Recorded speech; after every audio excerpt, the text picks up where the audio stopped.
And you promptly proceeded to make enemies wherever you went. Well, it wasn't your fault, honestly. Somebody's been poisoning the well ahead of you. You met the Lucas family, and they earned your ire, particularly Orton Lucas, by dint of him being a better version of Isaac. This is true.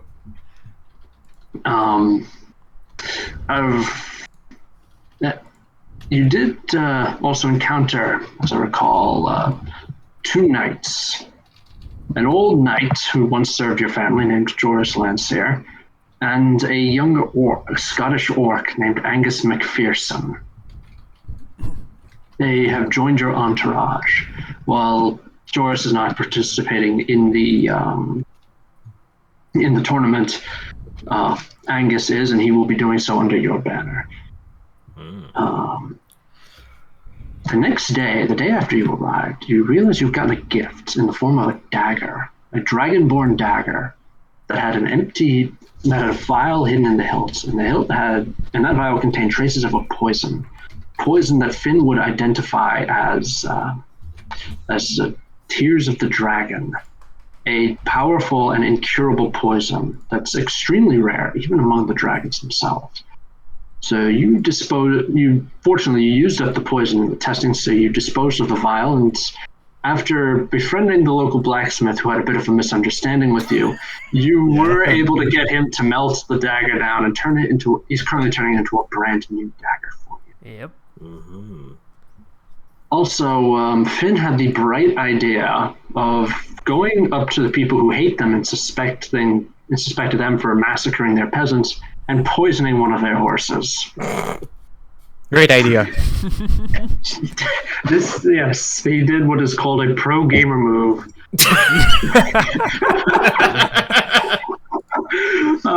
But yeah, he successfully poisoned the horse that would be used by Adam Dannett and the horse that would be used by Nathan Lucas. Now all we have to do is wait for the results. Uh-huh. The sun is rising the next day. You wake up to the sound of the city of Crownhold slowly coming to life. The smell of shit wafting through your windows. As you realize that some drunkard just got busy outside on the street outside. You look outside, you can see actually gelatinous cubes slowly moving around to clean up the streets. So it'll go away in a few minutes. I like that. Is it just like those street cleaners you see? Basically, yeah. And that's fucking sick. I love that. Yeah, given that gelatinous cubes are basically blind, they do have handlers. I mean, they had magic used on them. They are fully sapient. They can carry a conversation, but like I said, they're basically blind. They need someone to lead them along. As well as clear people out of the way, because the gelatinous cubes are actually fairly nice. They don't want to eat people unintentionally. But yeah, so Ardos, what time do you wake up at usually? Probably really early, because she wants to. She has a strict routine of just waking early, getting a bit of exercise, training, and then attending to matters that happen later in the day. All right, so by attending to matters, I mean, you basically it's going to be getting ready for the tournament, getting your knights in shape. Before the tournament, this is the day before the tournament. First round is tomorrow. You're going to march. What's going to happen today? It's very simple. You and every other participating house in the tournament are going to go parade in front of the queen, show off your coat of arms, show all the attendees how awesome you are. And then this late afternoon, early evening, the queen is going to have a huge feast thrown for you. And that will last until about 10 o'clock at night. And it's going to be a big feast. We're talking 10-course meal. Why are you hitting the table? I'm not hitting a table. It sounds like you. It sounds like someone just getting angry. No, I'm not getting angry. I ripped a piece of paper from a notepad and I am writing down notes. The the old-fashioned way. What you heard was me hitting the pen. Doing that. Okay. The pen. All right. Yeah. Okay. So right. So basically, it's you have a fairly easy day today. It's tomorrow that things are going to start getting hectic. So Artis, will you? Is there any particular way you want to approach this, or you just want to do business as usual? Business as usual. I don't think there's anything that warrants him to change his routine or change the way he would approach things. He's just gonna go about it normally. All right. In that case, Isaac, what are you doing this fine morning? Well, this was yesterday was the whole hangman incident, correct? Yes, sir.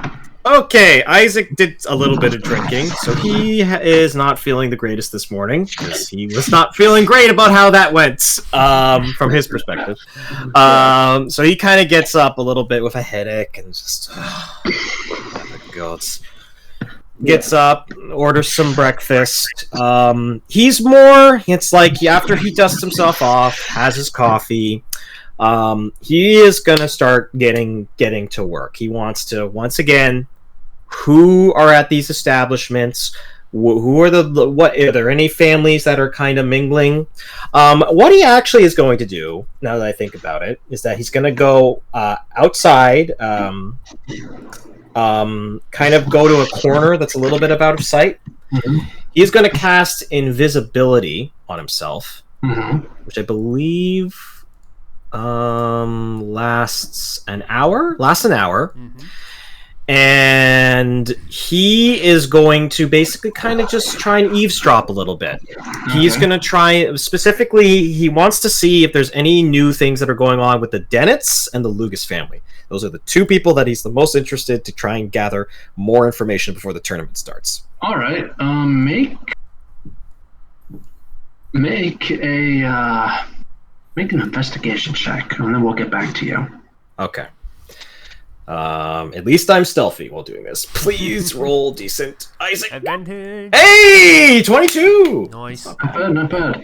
All right. So Finn, what are you going to do? Well, he's done most of the work already, so he's just gonna stay back and watch it play out. You know, all right, just so making sure no one interferes with his plan and everything goes smoothly. All right, that's actually good, because as you do that, one of your member of your entourage comes up to you and says, "Hey, Finn, Mina wants to see you for a moment." Cool. Need to go talk to her. Yeah, Finn will go and talk to Mina. See. Yeah. All right. You go find her. She's. All right. Yeah. So you find Mina. She's sitting comfortably, just knitting. With her knitting needles. Hey Ma, what's up? Says, so Finn, yeah, you know our little scheme worked, right? I believe so. It did. It did. I didn't think you noticed, but apparently last night some of the Queen's intelligence people came snooping around. Okay. So, yeah. So she's suspecting something's up. Or maybe she doesn't, and her intelligence agents are just keeping their ears to the ground. Well, I believe I've covered all the tracks, so. Oh yeah, we didn't. They're not going to find anything because we didn't bring anything. And when I made the poison was made specifically from ingredients that could be found all across the city, and that could be made poison? by any. There's no poison. Nothing. Wink, wink. Nudge, Wink. nudge. Yeah. Nudge. What poison? Yes, but like I said, we can't really make any more moves against the house, particularly if things get out of hand. And by she says, by moves against the house, and she points one of her knitting needles at you. I mean, you can putting on one of their insignias and massacring everyone from one end of the city to the other. I know. I know when to draw the dagger, and I know when to stay back and hide in the shadows. Yeah. I learned from the best. She says, no, he was not the best. I mean you. And then she goes back to knitting. I mean you. Okay. Back to knitting. Yeah. She says, all right, so, yeah. However, she says, let's seek around anything we can find. And we need information. We're right now blind. Yep. We're blind in the city. We need information. Disguise yourself as just some random person. And remember, you are no longer a member. Remember, you are not a member of House Hywel. Yep. Disguise. We've Infiltrate. That's what we do things. Yeah, she says, we've already this horse thing is probably going to come back to bite us. We've already taken enough of it. That's enough of smearing Artos's good name into the mud. I know. We really need him. We really need him to stand strong. We really need his house strong. So that's why we do the dirty work. Yep. And this is no longer the time for dirty work. I know. It's done. What's done is done. And yes. So go out, get some information. Yeah, get some information. Figure out. We need to know what else is going on out in that city. Who else is out there? Who's the top-rated knights in this? Who's the top-seeded knights in this tournament? Who is on our side? Who is against us? Who can be swayed? Who just wants to be left alone? We need to know. Yeah. The thing is, as you know well enough, our house is not particularly most welcome these days. So she laughs and says, "Oh, Finn, always cunning but never clever. You never realize what you don't realize is Artos still has friends out there. All right, they may not necessarily. Not everyone dislikes him. Yes, peasants are loquacious by their nature, but they're just repeating what they heard. Among the big nobles, the great houses, I'm fairly certain not everyone believes hearsay and stories. Not without proof, anyway. I know. It's just that, like, the benefits we can bring to them, it's not enough for them to abide those rumors. You get what I'm saying? You're saying as of this point, our house is not. Offer. Yeah, our house has nothing actual to offer. But I'm sure once the competition starts, this situation will change. She laughs again and says, "Oh, Finn, you still have a lot to learn about the Game of Thrones." Yeah. And then she goes back to her knitting. Listen, I only finished season 1. Yeah, Finn just pats his belt where his dagger's at and just says, "That's why I prefer daggers rather than politics." But she laughs and says, "Yeah. Well, you know what? The right word in the right place can defeat even your daggers." I know. But right now, just sit back, relax, watch, and wait. And then we're going to cut downstairs where Artos has finished whipping his knights into shape and they are getting breakfast. Nice. You know, I just wanted to say when they were having that conversation, like, "Oh, Artos has friends," and I was gonna say, "I have friends." Wait, I have friends. Even Artos, I have friends. Friends, as in the plural? Plural? I have more than one friend. This is great. Wow. You do, actually. You do have some people who you do have allies. All right. Most of them, however, are a bit too far away to do any good. The ones that are close enough aren't here right now.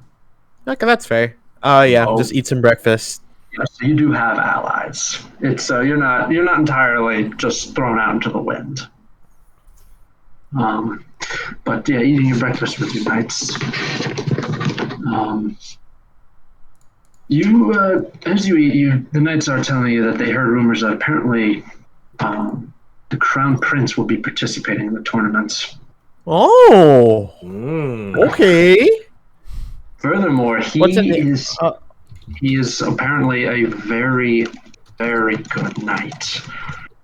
What is the name of the crown prince? I'm just looking that up right now. Give me a moment.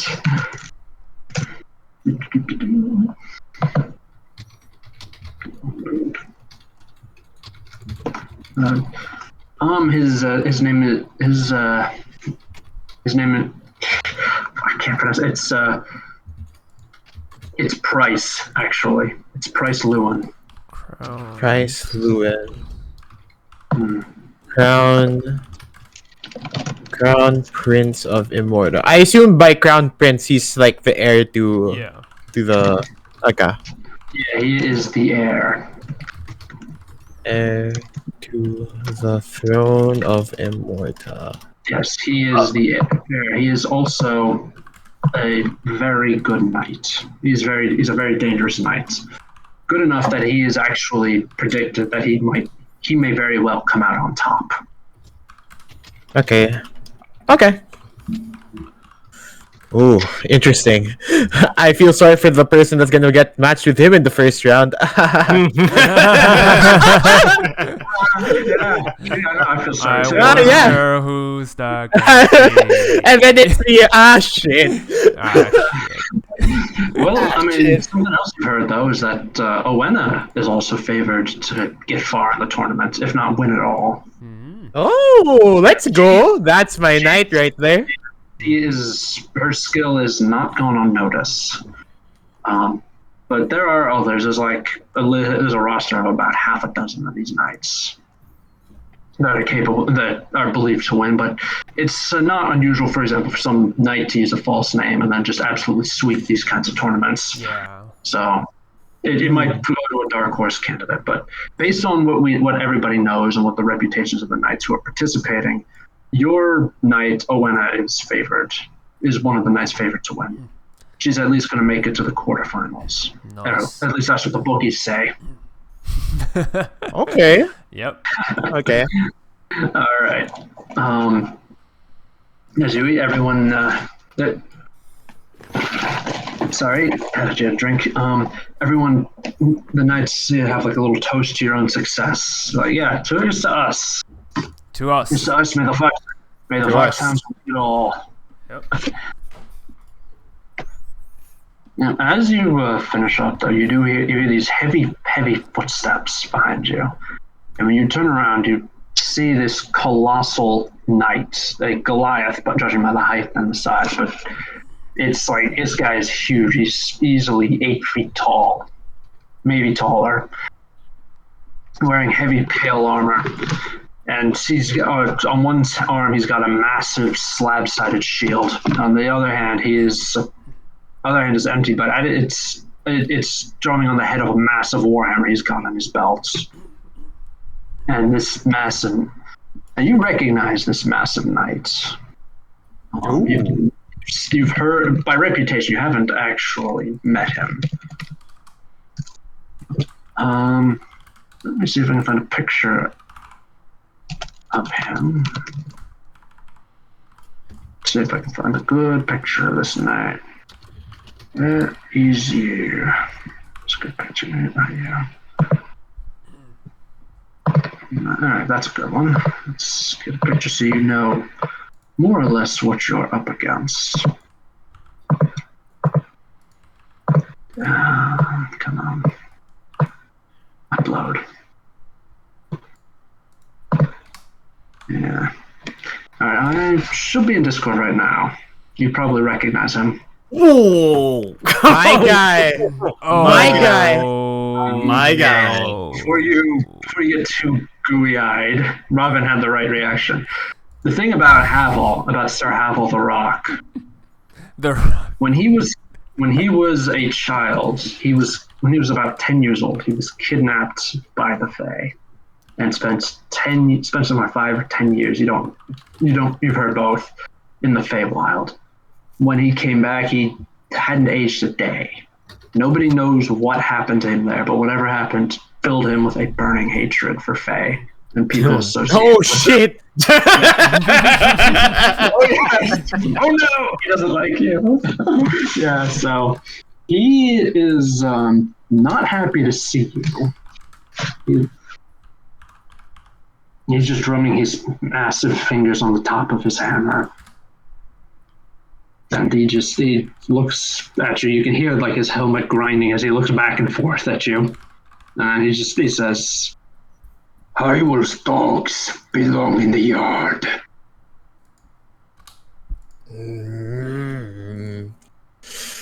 I don't even know how to respond to this guy. I'm eating breakfast with the boys.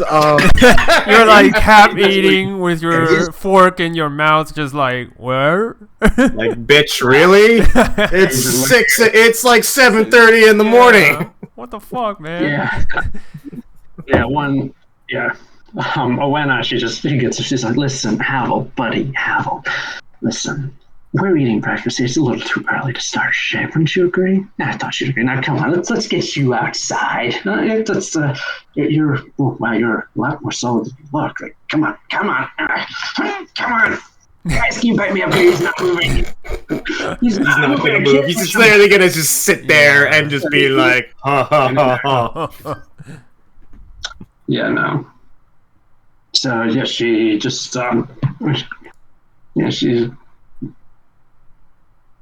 like, he's not moving. What do we do? I look towards him and I just is he a knight? Yes, he is a knight. I kind of tell him your reputation precedes you. Your hate for Fae is not the secret, but I have you know we're not the Fae, and if you have any order as a knight, you'd learn how to respect us and yourself. And if you really do belong in the yard, I stand up and I just say, then take us there. Owen was just like, yeah, no, I'm not going to the yard, sir. All right, he can throw me out if he wants. If he wants me in the yard, he can personally put me in there. I look at Owen, it's like, come on. Like, yeah, you can personally throw me out there. And that's when Hywel punches Owen right in the face, in her helmet face. Shit. And literally sends her flying across the table. Oh shit! Okay. And when she staggers over, you realize that her helmet has been completely caved in. She's not. It doesn't look. It looks like it protected her, but you don't think she's going to be opening the visor anytime soon. Okay. Ah shit! This guy might have some monstrous strength from the Feywild. I feel. No. What happened when he came back from the Feywild, the Fey had apparently stripped him of his manhood. So his family went basically bankrupted themselves, hiring a wizard to turn Hywel into their instrument of vengeance against the Fey. Oh shit! So he's magically enhanced. I see how it is. Yes, he is. They spared no expense on him. All right. Oh, sorry. Galahad has his sword out and just pointing at Hywel, like right at the visor, right at the gap between in his visor. You're all alone, Arno, so you gotta solve the problem. I assume I also have my weapon, so I grab my war. I don't think I bring my glaive for this. I probably just have my war axe ready. Yeah, Say you have your glaive, or else this will not end well. As you pull out the axe, like Hywel just looks at you, Ardos. He just turns his head just to look at you, and then he grabs Galahad's sword by the blade with his mailed hand. And Galahad tries to pull out and realizes he can't. It's like trying to pull out Excalibur when you're not worthy. And then you see Hywel move his hand down just a little, revealing like top 2 inches of the blade, including the tip. Then he puts his thumb against it, presses, and astonishingly snaps it off. Oh, Jesus. Using his abs? Thumb. It's adamant. No, just his thumb. I was like, even more impressive. I know. I was just picturing he smashed the tip of the blade with his abs. He didn't smash it with his abs. He literally just pushed it like a pencil. With his thumb. And then he moves his hand down slightly further and then does it again. At this point, Galahad just too busy staring in shock, just to do anything. All right. I kind of just look at him and then I don't really say much. I'm just waiting for him to attack us. Shit. You don't it's just like a standoff right now, because it's a Mexican standoff, basically. Yeah, it's like I have my war axe ready. All the boys are ready. Yeah. Like eye to eye. And I was just like, hey, hang on, help me! Someone like move my helmet so I can see this guy because I am going to rip him a new asshole. God. Yeah, and then Isaac's miles away. We have no idea where Finn is. And then you hear another set of heavy footsteps behind him, and a large hand just goes onto Havel's shoulders, and you hear a deep voice just say, "Havel, don't you have better things to do? Now get out of here before I forget the Queen's peace." And probably more astonishing than Havel snapping the sword is Havel just backs down at that voice. Just like completely backs down. You're pretty sure he's glaring at you, but he releases Galahad's sword and then just walks out. And Artos, you see a friend of yours from your days at the fort when you served at one of some forts. It is a baron. A Minotaur baron named Anankos Ironhof. I will spell it out. How do you spell the? Yeah, okay. I guess he is. Yeah, You're friends with a Minotaur? That's rad. Right? Not only a Minotaur, but a baron. Basically, he is second to the royal house. Ooh. Baron. What of? Where? Fort Silva. Right down here. You can see it on the map. Let's see. Right there. Oh, okay. For Silva. Yes. Okay. He is. That says for Silva. I just realized. Yeah, I was like, for Silva? What? Yeah, fort. So it's just a fort. Yeah. But yeah, he's the baron in charge of that fort, and you were able to actually befriend him.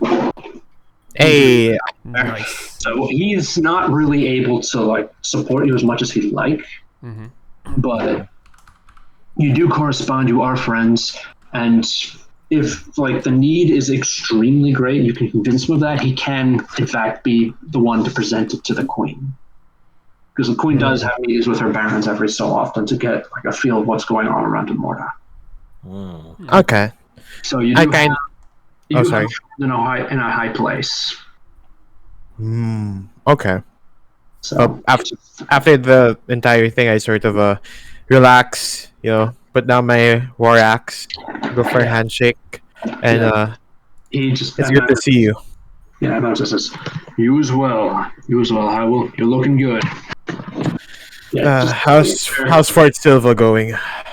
Just so we're clear, by the way, Anantros is just completely smothering your hand with his. He is huge. Yep, I'm used to this.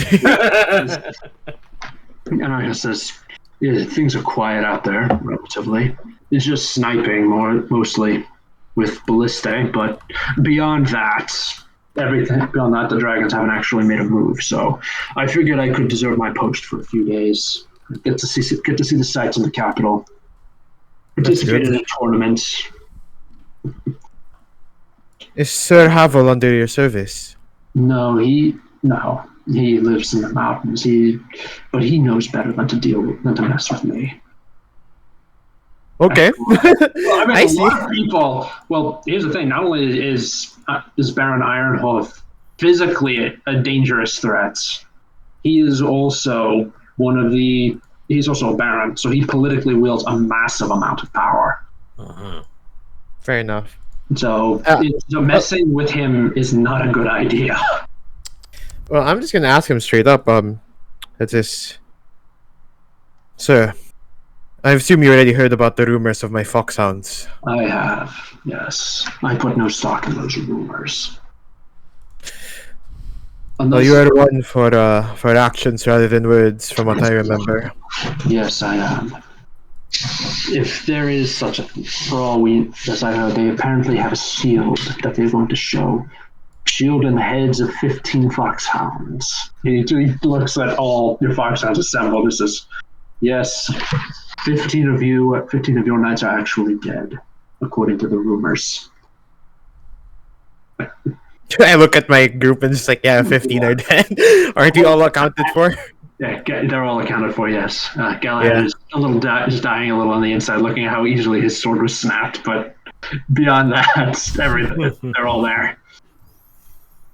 So they're just gonna present a bunch of bullshit. Is basically what we're getting at. Basically, yeah.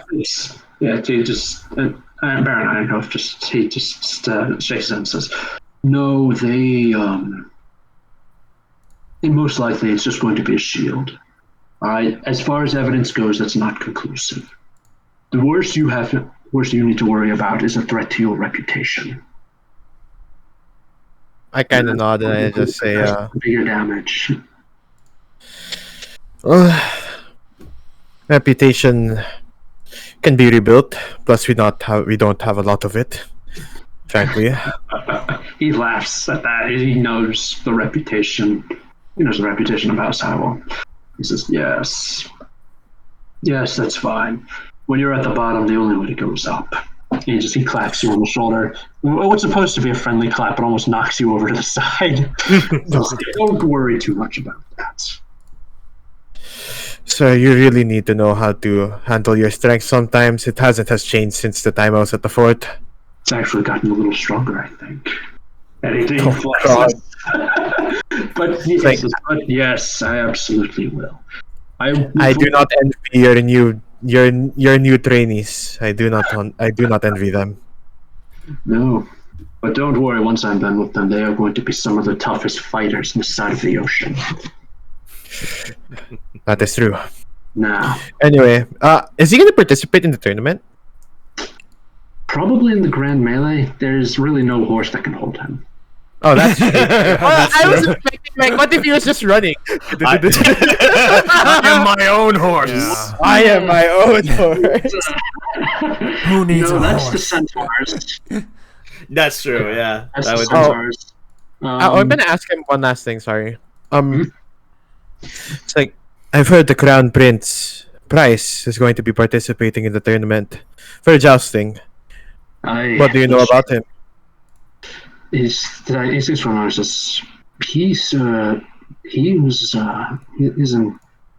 Crown Prince, so his training is second to none.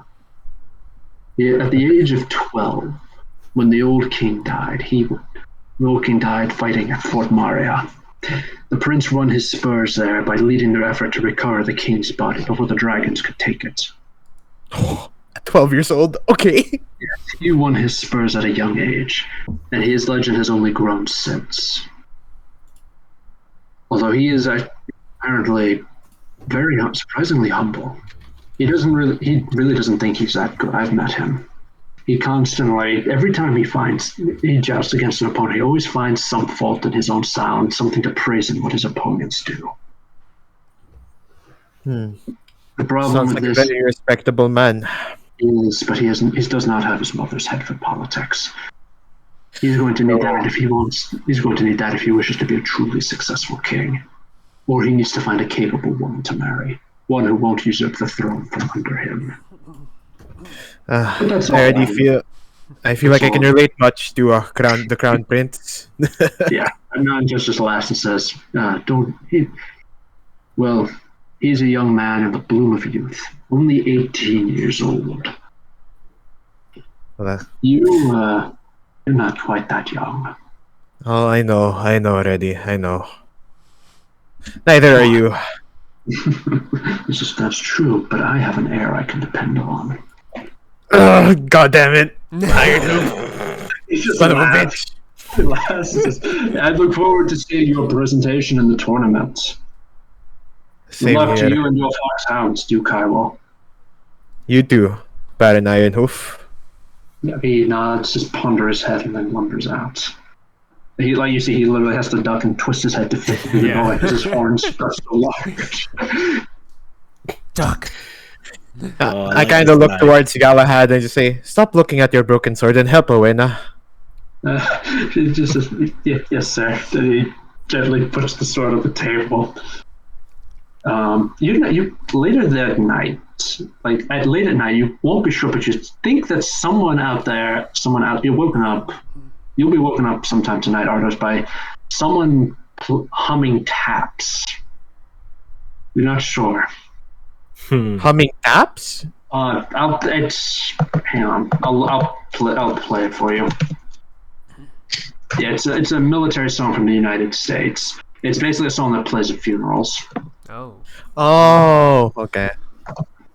Is there gunshots too, or like the funeral bang? Okay, no, never mind. No, it's not. Hang on. Yeah, it's, Well, here's my question. So she's just singing that to herself later in the evening. No, what's it? No, I was just. It was a joke, basically. Let's see if it'll play first. Okay. It was a joke. I know. I'm sorry. I don't know that. I missed it. I apologize. Yeah, it's fine. It'll take a few minutes to play. It's trying to play right now. Oh, okay. I see it. Fucking hell. Yeah, if you play, it starts at 90 seconds. Should be timestamped. Oh yes. Okay. Yeah, I know. Okay. No, I know what you're basically, talking the about. joke. The joke is that Galahad is burying his sword with honor. Oh yeah. All right, that's the joke. Okay. I see it now. All right. All right. So now that you know. Now that the joke has been ruined, let's get everybody. Let's get everybody together and get ready for the parade in front of the Queen. Mm-hmm. What about me? The fuck happened with me?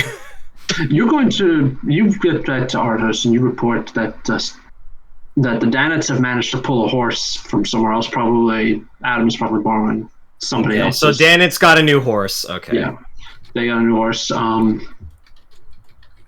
The Lugases have a new horse as well, but theirs is slightly more interesting. Apparently, their horse literally shit itself to death. No one has any idea what happened. Well then, maybe that poison worked a little too well. Yeah, too well.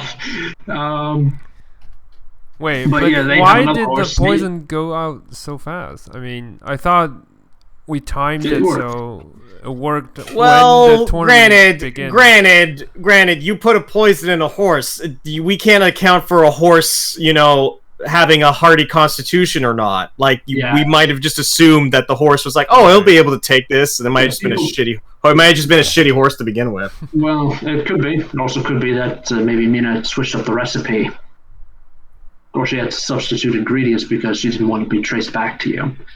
Well, I mean, either way, right? It's a new horse that they're gonna have to get used to. So yeah, that is true. That is true because the person would have had to train with that particular horse, and now last minute they've just got to get a new horse. They have to swap. Yeah. Yeah, that's actually even on its own is a little bit of a detriment to them. Let's hope that works. Yeah. Yeah, hopefully. I mean, they did something. I believe. All right.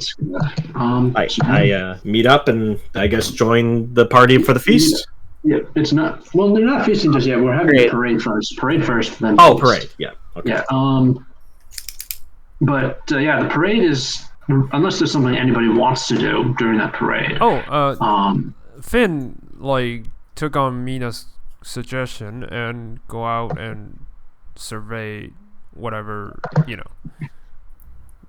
which knight seems like the highest capable, or the see who we're up against in a up disguise. Against, who is our strongest opponent?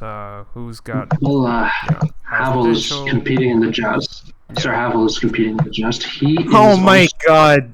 Is also one of the top ranked knights. Yeah, besides the one we've heard about, anyone else that might be a threat to us? I know last time you said there's a lot of competition. There's over 1,000 knights. But You're not going to be able to scope them who all are out. the names? Well, let's say this: we've got Havel. Havel is a big threat, right? Yes, we know that. We've got Crown Prince Llewell is going to be a big threat. Yes. Are there any ones on par with worth those mentioning? two that we should be aware of? Yes. Okay, then in that case, there is Sir Zan Krieger. Ooh. See? Zan I will spell it for you. Thank you. There. Oh. Okay. Zan Krieger. All right. Zan with an X. Nice. Yeah. Yes, he's believed to be some kind of a foreign or some kind of ancient knight. or something that was dug up from a distant past or something. Nobody knows like what he is. There's a lot of rumors around him. Okay. He's basically, his reputation is show up, win the tournaments, offer no explanation, walk away. Oh god. Yeah, There's a bunch of fucking anime characters showing up to this tournament, Justin. Yeah, and I'm just literally. I just feel like that guy, like just one of the people. God, my stats are not that good. I'm gonna get wrecked by any of these guys. I'm ready. You're like the, you know what you are? You're the kid at the end of part 4 who is trying to survive a fight with stand users. Yeah. To be fair, the kid did well. Oh, he did well, he did, but still, but still. it was not a fair fight. There were people with fucking anime powers, and he was just a guy. All right. Well, I guess that's good to know. So we got the king, we've got Zan Krieger, and we've got Hywel. Those are the 3 that we can definitely keep our eyes on. All right. Yes, Anyone those are the else? ones you're able. Anyone? That's it? Not anyone else. Those are the ones you need to keep your eyes on. Okay, for now. cool. Okay. Well, I call right. that a win. Yeah, it's a good win.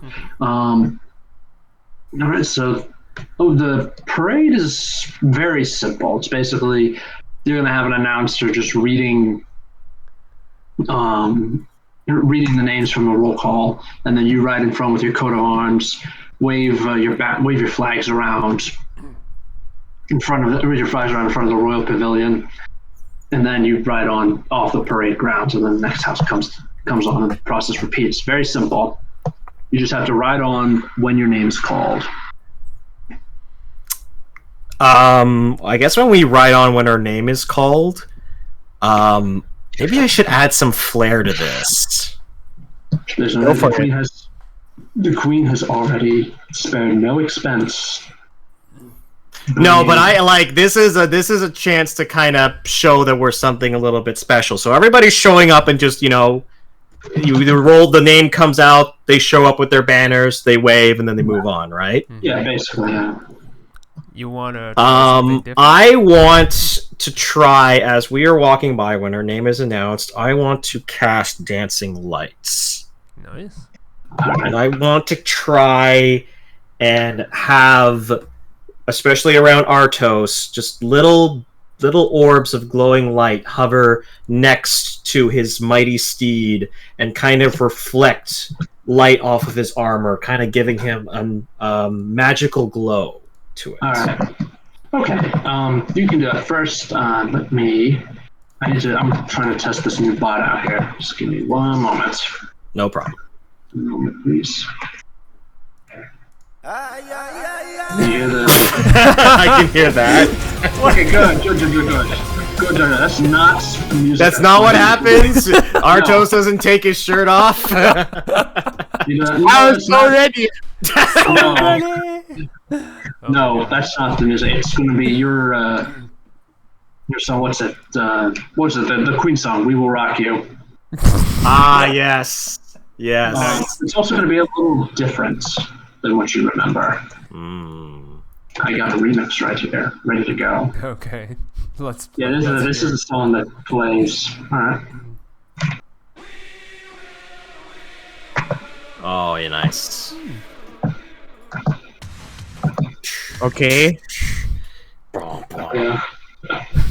As we're marching, I kind of like I assume like usually with like an army, right? Usually you have like calls and whatnot, like when you do like when like they're jogging, like usually like groups of like soldiers, and then they.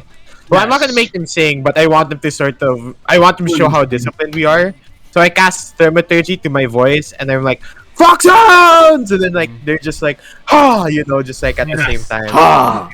I want it so that as there's the beat, my lights are flickering on a little bit brighter and off. Just kind of like douche, douche, douche. Yes. All right. Yeah. So yeah, as you move past the pavilion. The royal pavilion, you can see, and past the adoring crowds, you can see the various nobles watching. You can see people cheering. People are cheering at you, although the cheers for you are a little less enthusiastic than you'd like. Mm-hmm.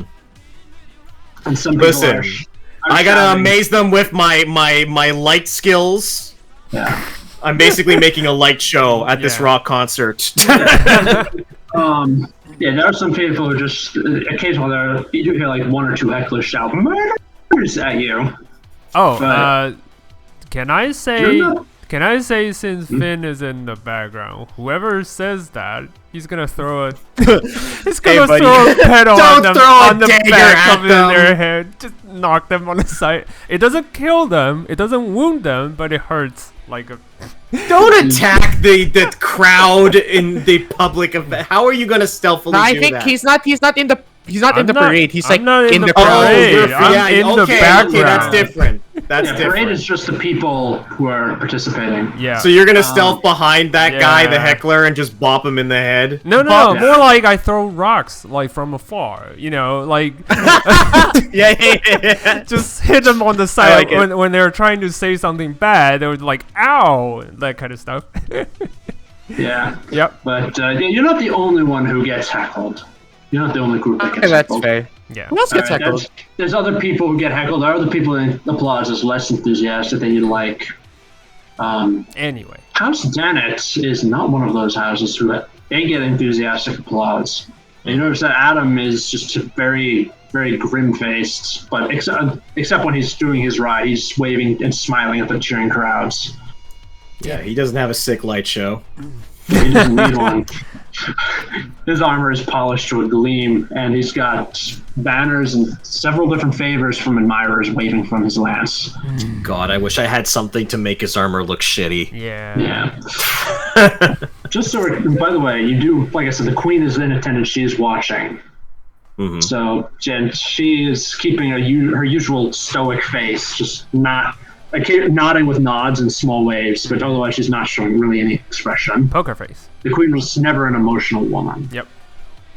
even except maybe to her husband, but he's been dead for years now. He's been dead for Strong about poker 6 years face. now. Oh, wow, okay. That's what damn. she looks like. That's what she in looks the story. like? Yes. Okay, interesting. Yes. Well, she is regal as fuck. Yeah. Yes. She's an Okay, this Asimar, is and she has. this is.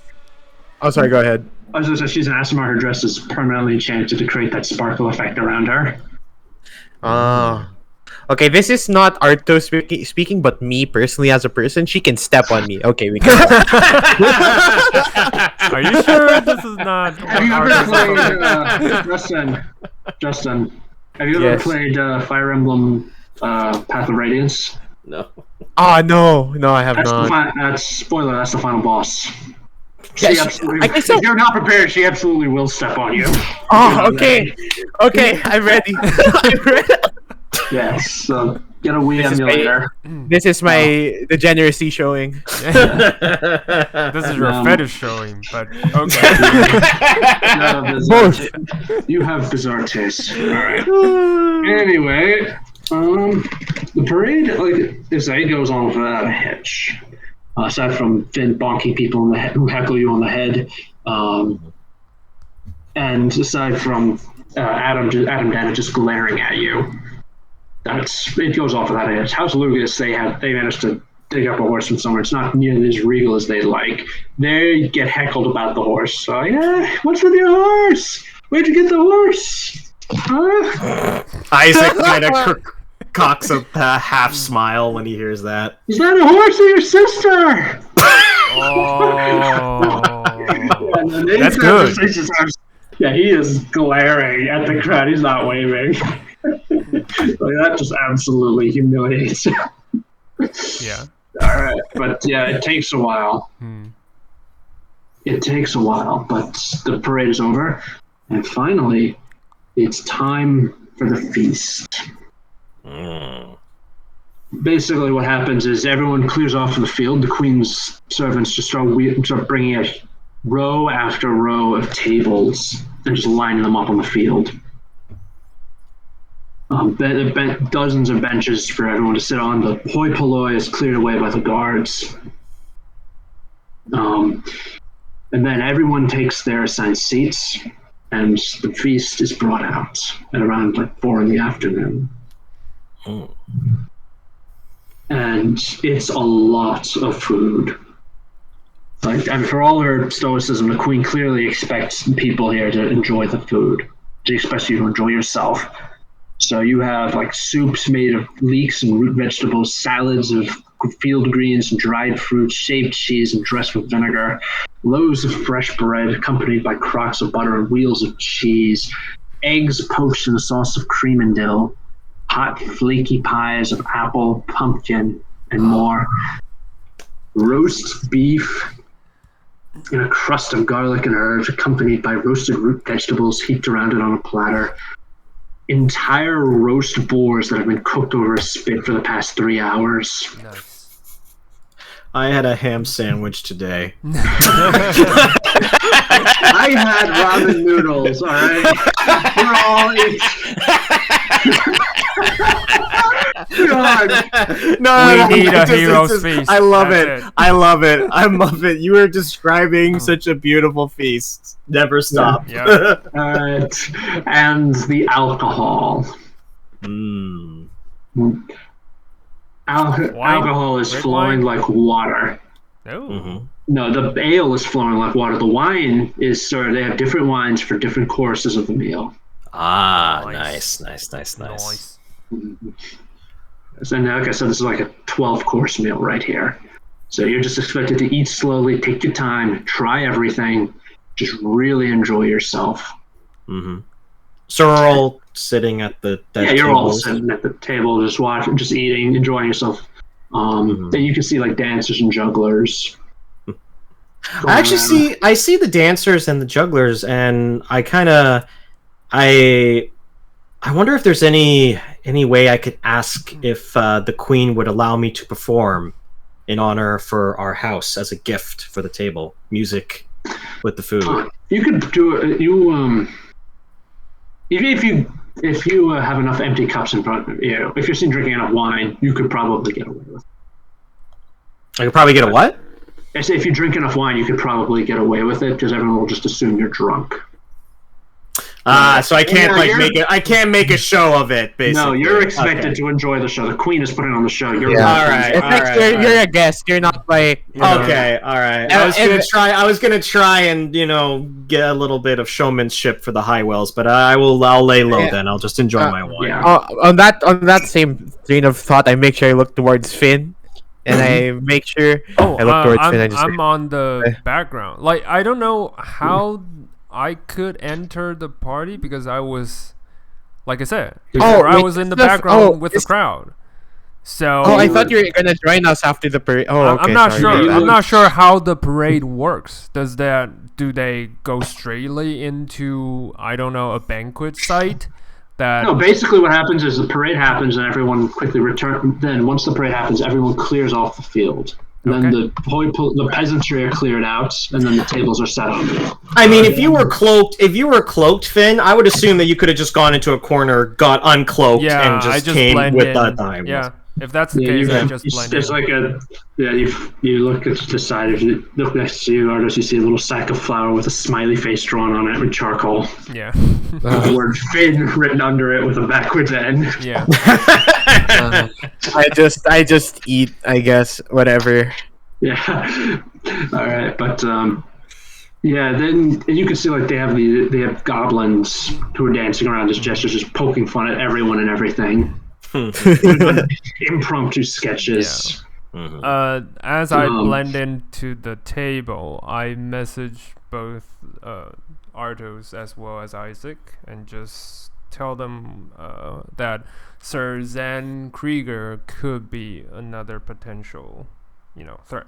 Yeah. To our that's a good question. I hear that message. Is Zen Krieger at the table? Not at your table. He is at another table. Okay. But we do see him, right? Yeah, you do see him. He is not taking his helmet off. What he is doing is breaking things into little pieces and sliding it through the slits of his helmet. Very anime style. All right. I will just enjoy. I will enjoy the wine and just say, Cesar Ortos, Enjoy the wine. You're doing good. We just have to relax and be comfortable. Enjoy the wine. Enjoy the goblins poking fun at the Hywels massacring the Dannets. Okay. Yeah, I just kind of just like scoff a bit and I look towards Isaac and just say, in all honesty, you look more stressed than I do. That bad, huh? Yes, it is very obvious, and I think that's very bad coming from me. I think I need to refill my wine. Oh, before you guys drink your wine, you will see Finn casually just checks it. Yeah, that's all I'm saying. Yeah. All No, the it's food, fine. all the drinks, Finn will just casually Finn- walks around and, Yeah. you know. Speaking of checking Stealthily. Finn, I'd like you. All right, Finn. Sorry, ahead. I'd like you to make a perception check. All right, perception. Come on, first roll of the night. 22. 22. Nice. Nice. As the night wears on, you keep an eye on your rivals. Nathan is drowning his sorrows in drink and has to actually be physically restrained by two members of his entourage. When the goblins put on an impromptu sketch mocking the ignoble death of his horse, saying that they were going to... No. That what will make you laugh is that the goblins were like, or like I said, they're doing insulting imitations of the Lugas accent. Yeah. That's like, well, how do we beat these other knights? These knights are tougher than us. Well, I know. What if we gave them some kind of propulsion? Well, how do we propel it? Well, we should, of course. We're going to create a shitting horse. Jesus. Did he Yes. tackle Yes, like those dancers? Yeah, he had performers? he had to be physically restrained to Okay. keep it. I mean, funny enough, I think Arthos understands where Nathan's coming from because he's a cavalier, so Yeah. he has like a lot of Love. connection with his horses, right? A love for the horse. So then, Thank God we didn't tell you that. Nope. We didn't tell you. oh what- yeah, exactly right. Yeah, good thing you didn't tell me. It's less that and more that they're making fun of him. Yeah. Right. true. It's very good stuff. He couldn't give a shit about the horse. Mom, they're making fun of me. They bullied me in school. Ah. No, they bullying Ah. Arthos. I don't give a shit. I've been receiving like this sort of Yeah, shit for like- the past week. Yeah. I don't care anymore. Arthos, you know how like some feel like they like one thing that they're doing, like they're hanging like boxes over their shoulders, like almost like overalls that Yeah. have like little crude things on to make it look like a horse. Mm. Yeah, your quote unquote horse is a Wenna. Oh, Jesus. Yeah. Yeah, they are not. They are sparing no one. So everyone is getting, you know, Yeah, everyone's getting getting roasted, shit. essentially. Yeah. Basically. Taking shit. I mean, You know, the thing is, he's not mad or anything. He's just like he doesn't get it. Like I think Arthas doesn't get why Owena is his horse, so he's just looking and then he's like, whatever. Yeah. Owena just completely mortified. She's just burying her face in her hands. Yeah, like I said, everyone got roasted. But Finn, with your perception check, you notice that Adam Dannett is just staring at you all. He's barely touched his food, and you don't think he's drunk more than 1 or 2 cups of wine. Mm-hmm. He's just staring. Okay. I'll message those two about this discovery, and I'll add that don't act too obvious to stare at him or anything, but be aware. That's all. Yeah. take a sip from my wine. Kind of just take a side glance. Can I make an insight check on him? Sure thing. All right. Let's see if I do okay. Come on. Nope, I don't do okay. Too many cups of wine. Yeah, he is clearly Pissed. trying to screw up his courage to accuse you in front of the queen. It's stage fright, basically. That's what he has. Okay. All right. That's a little bit. What would artists do with this information? I don't know. I'm thinking about it. You know what? I'll get up from my table. I go towards him. Oh Jesus! Yeah, as you do, like two members of his entourage just stand up and say, "Yeah, not too close. Hywel. What do you want?" That's what I would like to ask. Sir Adam here looks very entranced by my table. He just says, yeah, he says, why wouldn't he be? After all, you murdered him. After what you did to the peasants. Why wouldn't he be? I kind of look towards you and I just say, and he just says, "Do you really think the foxhounds of Hyrule did this just because of a shield?" He just he nods and says, yeah. We do. Then you're a great fool. Then I realized, and I take a sip of my ale and walk away. Mm-hmm. All right. Well, meal wears on, and you're into the final course of the night. Everyone is deep in their cups, and for dessert, we are bringing out miniature fruit tarts, iced lemon cakes, and honeyed fruit ices. Ooh. It is delicious. Still checks everything before anyone eats it. Everything. Yep. Nothing has gone wrong. Nothing's wrong. The food is delicious. Cool. And this lemon is quite good. Yes. Yeah. When I was kind of just like leaning on you, I was actually like, she's clearly drunk far too much for her own good. Her poor liver is overwhelmed. But she's like, oh, yeah, I was like, there's just some good stuff right here. I know. Who's your handsome friend? Is that your brother? He looks a lot like you. He looks like you, man. Isaac, is that your brother? I didn't know you have a brother. Who are you talking about? I'm very scared as I turn around. Who is she pointing to? You realize there's no one there. You realize she's actually seeing double because she's so drunk. Yeah. Oh, I realized that and go, yes, I have a twin, Owena. I'm sorry I didn't tell you this, but he's quite shy. You know, he only shows up every once in a while. His name is, Easiac. There we go. Isaac, okay. Wow, shame that must have made it difficult for your mother to tell you about. Oh, I know, it was quite troublesome, but good old Easiac found a way. She falls over onto the table just smiling. Yeah, introduce me.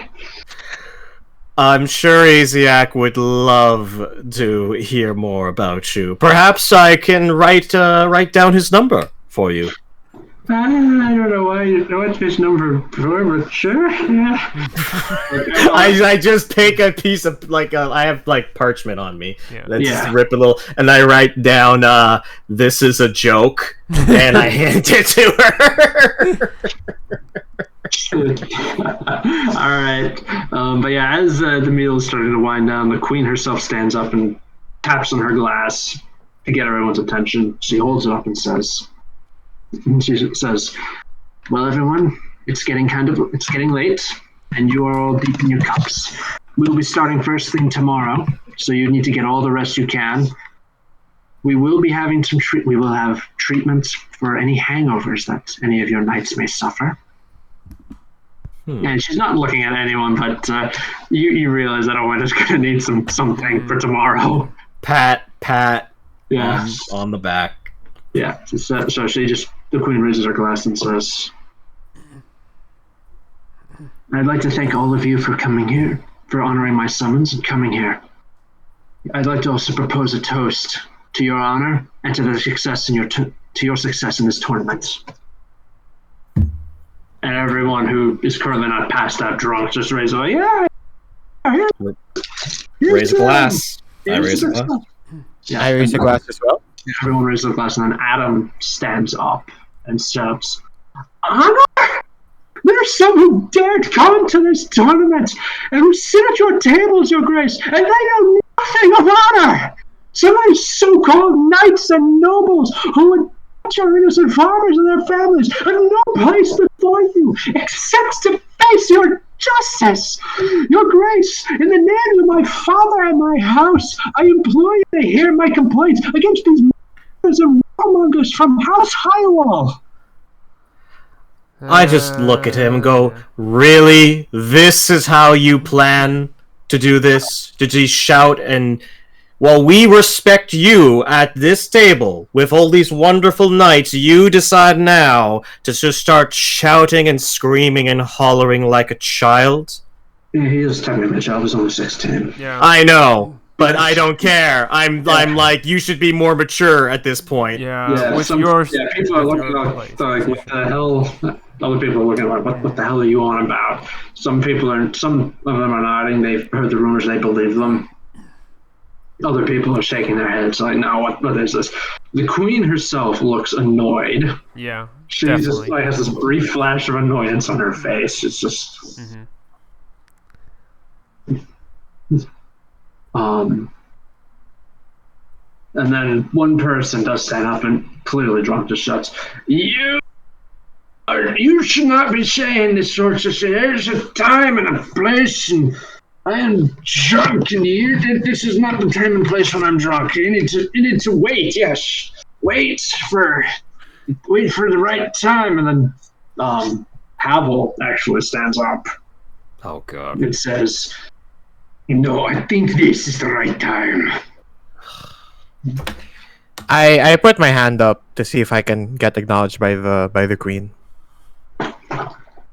If I may, you raise your hand.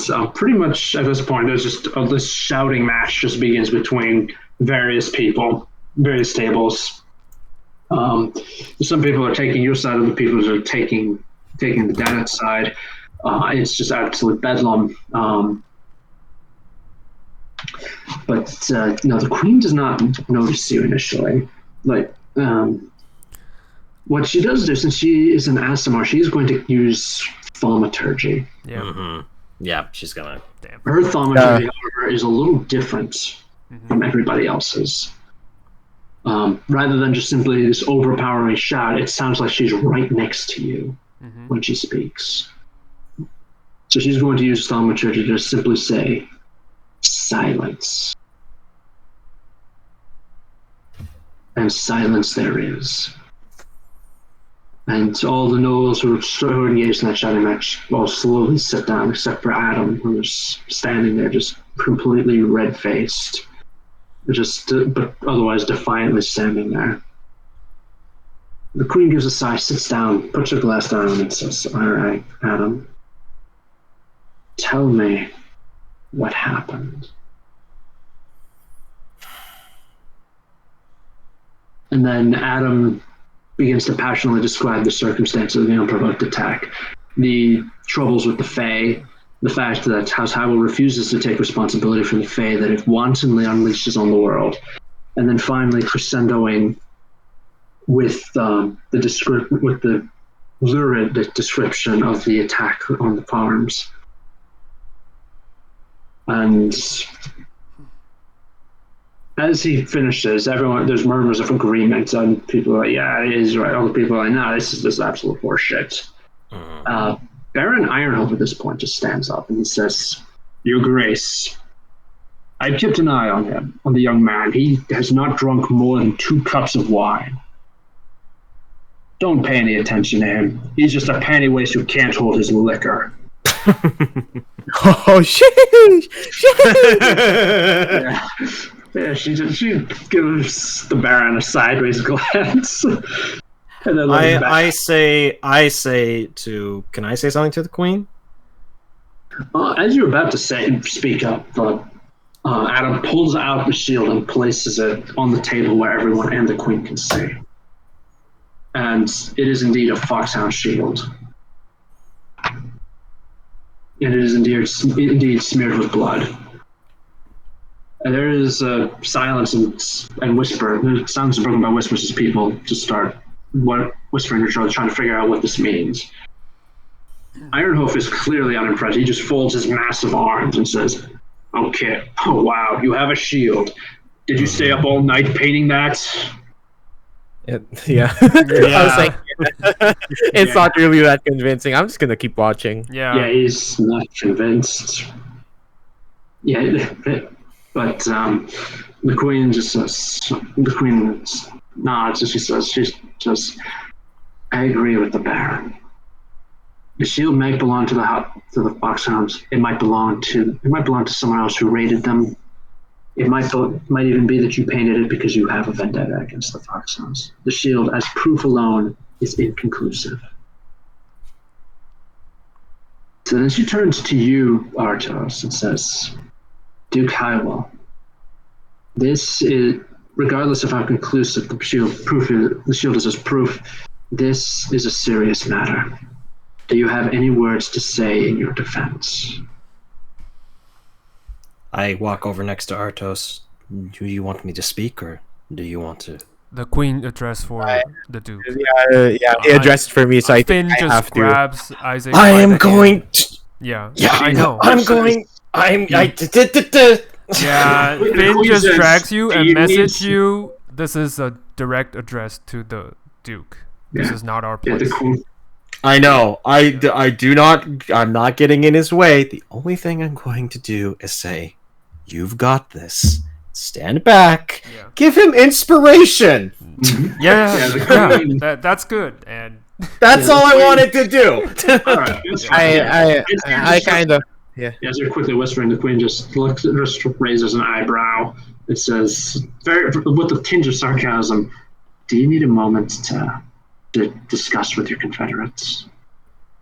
I kind of just stand up and I just say, "Apologies, my queen. I'm not that of a man of many words, nor am I that eloquent compared to my subjects.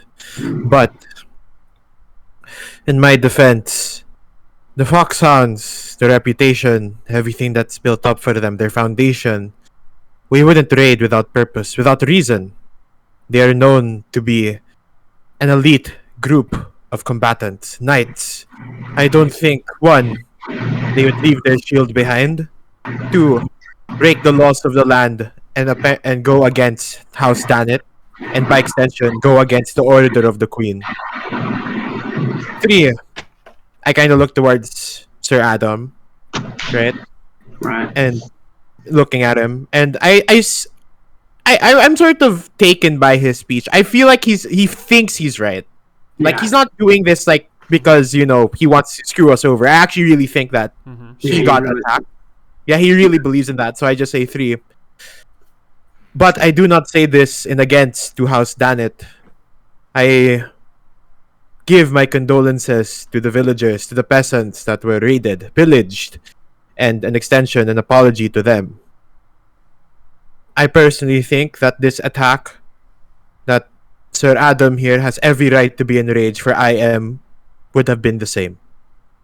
I think that there's a third party at play that might have posed as the foxhounds, or they just had the shield. Very, I guess, unlucky would be the word. Yeah, that queen nods. Nice speech. That was fucking baller. Yeah, that was baller. Have inspiration. Yes, yeah.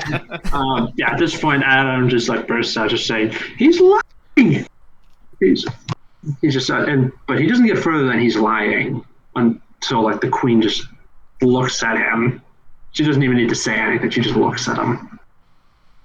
And then she looks back to you, Ardos, and says, "All right. Well, it's easy to say. It's easy for you to say, Artos. It's easy for you and for one of your confederates to say that you're men of honor. It's easy to build a reputation and then use that as a shield, something to hide behind to conceal your dirty deeds." I nod. I get what you're saying. She says, "For all the inadequacy, the proof that young Adam provided, it is still proof. Since I doubt you can provide proof that you did not participate in this attack, is there anyone at all, who is outside of your house who can speak in your defense?" Ironhoof, my guy. My guy. I mean, Ironhoof, didn't you were pretty chummy with the Lord Crab, right? Yeah. Yeah, I was also with Lord Crab, but I don't think he'll get involved in this. No, You're just didn't we encounter the Baron Ironhoof? Is yeah, he here? Yeah. He already spoke. Well, Byron Arv already spoke up, so there okay. is Lord Crab. Lord Crab would probably consider talking to us. There is a very there's a chance that Orton, Yeah, we might be able to get him on our side, but I have mixed Yeah. feelings about that. But that's up to who Artos wants to call upon. Yeah. As Artis thinks, Orton actually does stand up, and Oh God. Okay. he My very guy. humbly says, "Your Grace, I'm not sure how much weight this would carry with you, but I accompanied Lord Hywel yesterday out into the forest surrounding Crownhold. We were out there to confront an outlaw known as the Hangman Knight. He was massacring people from the southern Badlands. He was moving his way north. I don't know how much weight this would carry with you, of course, but that Artos challenged him to single combat. And even when he was losing, Artos refused to allow us to step in and help. It was only when the Hangman Knight broke away and started trying to attack the witnesses that we stepped in and regrettably had to kill him in self-defense. Now, I don't know how much weight this will have with you, but Artos is a man of honor. From my brief interaction with him and my witnessing him on the field of battle, he's a man of honor. He refused to allow us to step in and help, even when it was clear he was clearly outmatched by the Hangman Knight. I do not believe that a man of such impeccable honor, a man who would put death before dishonor, would stick his knights onto the Dannets like this, unprovoked and without at least defying them. Now, I mean, if it may well be that he doesn't have control over his knights and they did it on their own, but either way, that would fall to the knights themselves. Either way, I do believe that Lord Hywel is, at least at this stage, he is innocent of all charges of race. And I'm sorry if I overstepped my place by speaking without your permission.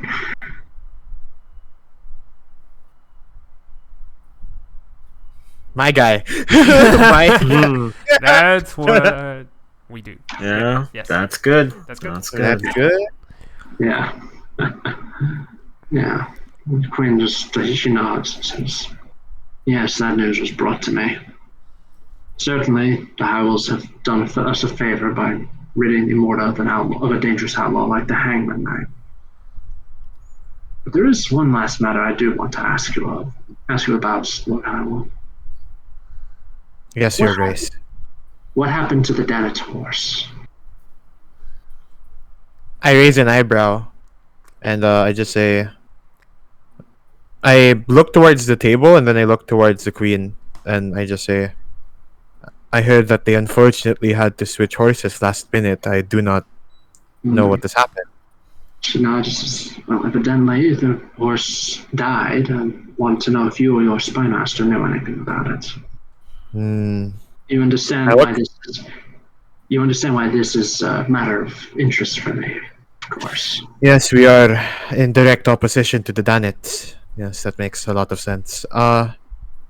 No, I do not know anything of this act. Nor do I think my house would do anything. At this point, Adam leaps over the table, strides up to you, Artos, and then flings a mailed gauntlet onto the table. And he says, "Trial by combat then. You and me." I look towards the Queen. Oh, Jesus. Yeah, the Queen she strokes her chin for a moment. She says, "All right. That makes sense. In light of the lack of proof that we have, it shall be trial by combat. The first joust of the tournament will be Sir Adam versus Duke Hywel." I nod and I just say, then that will it be. I kind of grab the gauntlet and I hand it back just so I accept it. Snatches it from you and then stalks away back to his camp, followed by his entourage. And she says, the Queen just says, "May the gods favor the innocent party." Thank you, Your Grace. And I kind of head back to the table. They just sit down. The meal ends on a slightly tense note. People begin to leave, some less easily than others.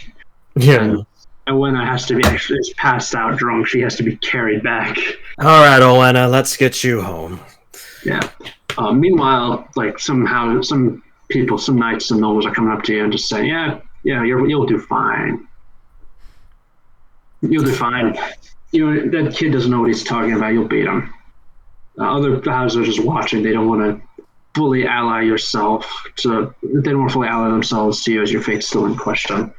That's fair. I kind of just, show my respect to those who talk to me. I just say, Yeah. well, Sir Adam is still a capable knight, a young one at that. Yeah. He's a young buck, all right. But you've got experience on your side. You should be able to win. I hope so. You got And at this point, like when we're going back to the inn, right? Mm-hmm. I'm gonna go talk to Finn. Yeah. Do you want to talk to Isaac? Maybe you want to talk to Isaac instead. As you're trying to manhandle Owenna out of there, Orton comes up to you, going back to his camp with his family. He claps on the shoulder and says, "Don't worry too much about it. Your lord is a capable knight, and I'm certain he's innocent. The gods will favor him." Isaac, He will be vindicated on the field of battle. your mixed feelings. Well, I have mixed feelings, but Isaac will say to Orton, Mm-hmm. your words were greatly appreciated, Orton. And, like you say, the gods will favor Artos. And I'm sure he will be watched by the Silver Lady. Hold my little pendant. Yeah, absolutely. Make my way. Yep. And I guess I'm gonna go and find Finn if Artos looks like he's going to talk to Finn, because I want to be there. Yeah. You find him. Well, that was quite the event, I guess. Right, Artos? Right, Finn? The horse. Can you swear to me we had nothing to do with the horse of Dannett? I look at Artos and I say, we did not. I have a theory, if you would be inclined to hear it. I put my hand up. Did we have anything to do with the Dannett's horse? Absolutely not. Then make a deception check versus Artist's insight. Come on! Why are you talking to me? You're supposed to talk to me, damn it! Come on. Okay. Hey. Yes! Holy shit. Guess what, Artie? He's innocent. I mean, Artos. He doesn't. I wasn't really gonna make an insight. I honestly, Artos trusts you guys, so he's not gonna. And we had this discussion before, so he believes that. Yeah, right. So, he just says, "All right then." He kind of crosses his arms for a bit, and anyway, everything will be decided upon the next round tomorrow. Yes, of course. Like and I want. I had a theory, Artos. I know it might not mean much to you, but I have a sneaking suspicion that whoever did something to the horses, obviously trying to besmirch your good name and good honor, was probably the same person who was responsible for the shield. So they attacked the horse not only to cripple Dannett, but also to incriminate us. Exactly. That is my theory. Artos is like, yep, sounds like a great reason. That's a good. I thought about it, and I was like, I feel bad, but that's a pretty good lie. He's gonna buy into it, but he does say, that sounds. Then we must keep a lookout for these ones, I suppose. Either way, I come to another realization from the past 2 days after the Hangman Night and the discussion that has happened in the Queen's Court. Simply put, my honor is not enough. Even if I have honor, if I don't have the strength to honor, or I don't have the strength to back up that honor, then I'm good as dead. That's what I've come to realize. During the duel, you had to step in, or when I look back on it, it's quite obvious. And he looks towards Isaac and he's like, "You were healing me." My lord, I was. I'm not mad at you. Let's just make that clear. I'm mad at myself.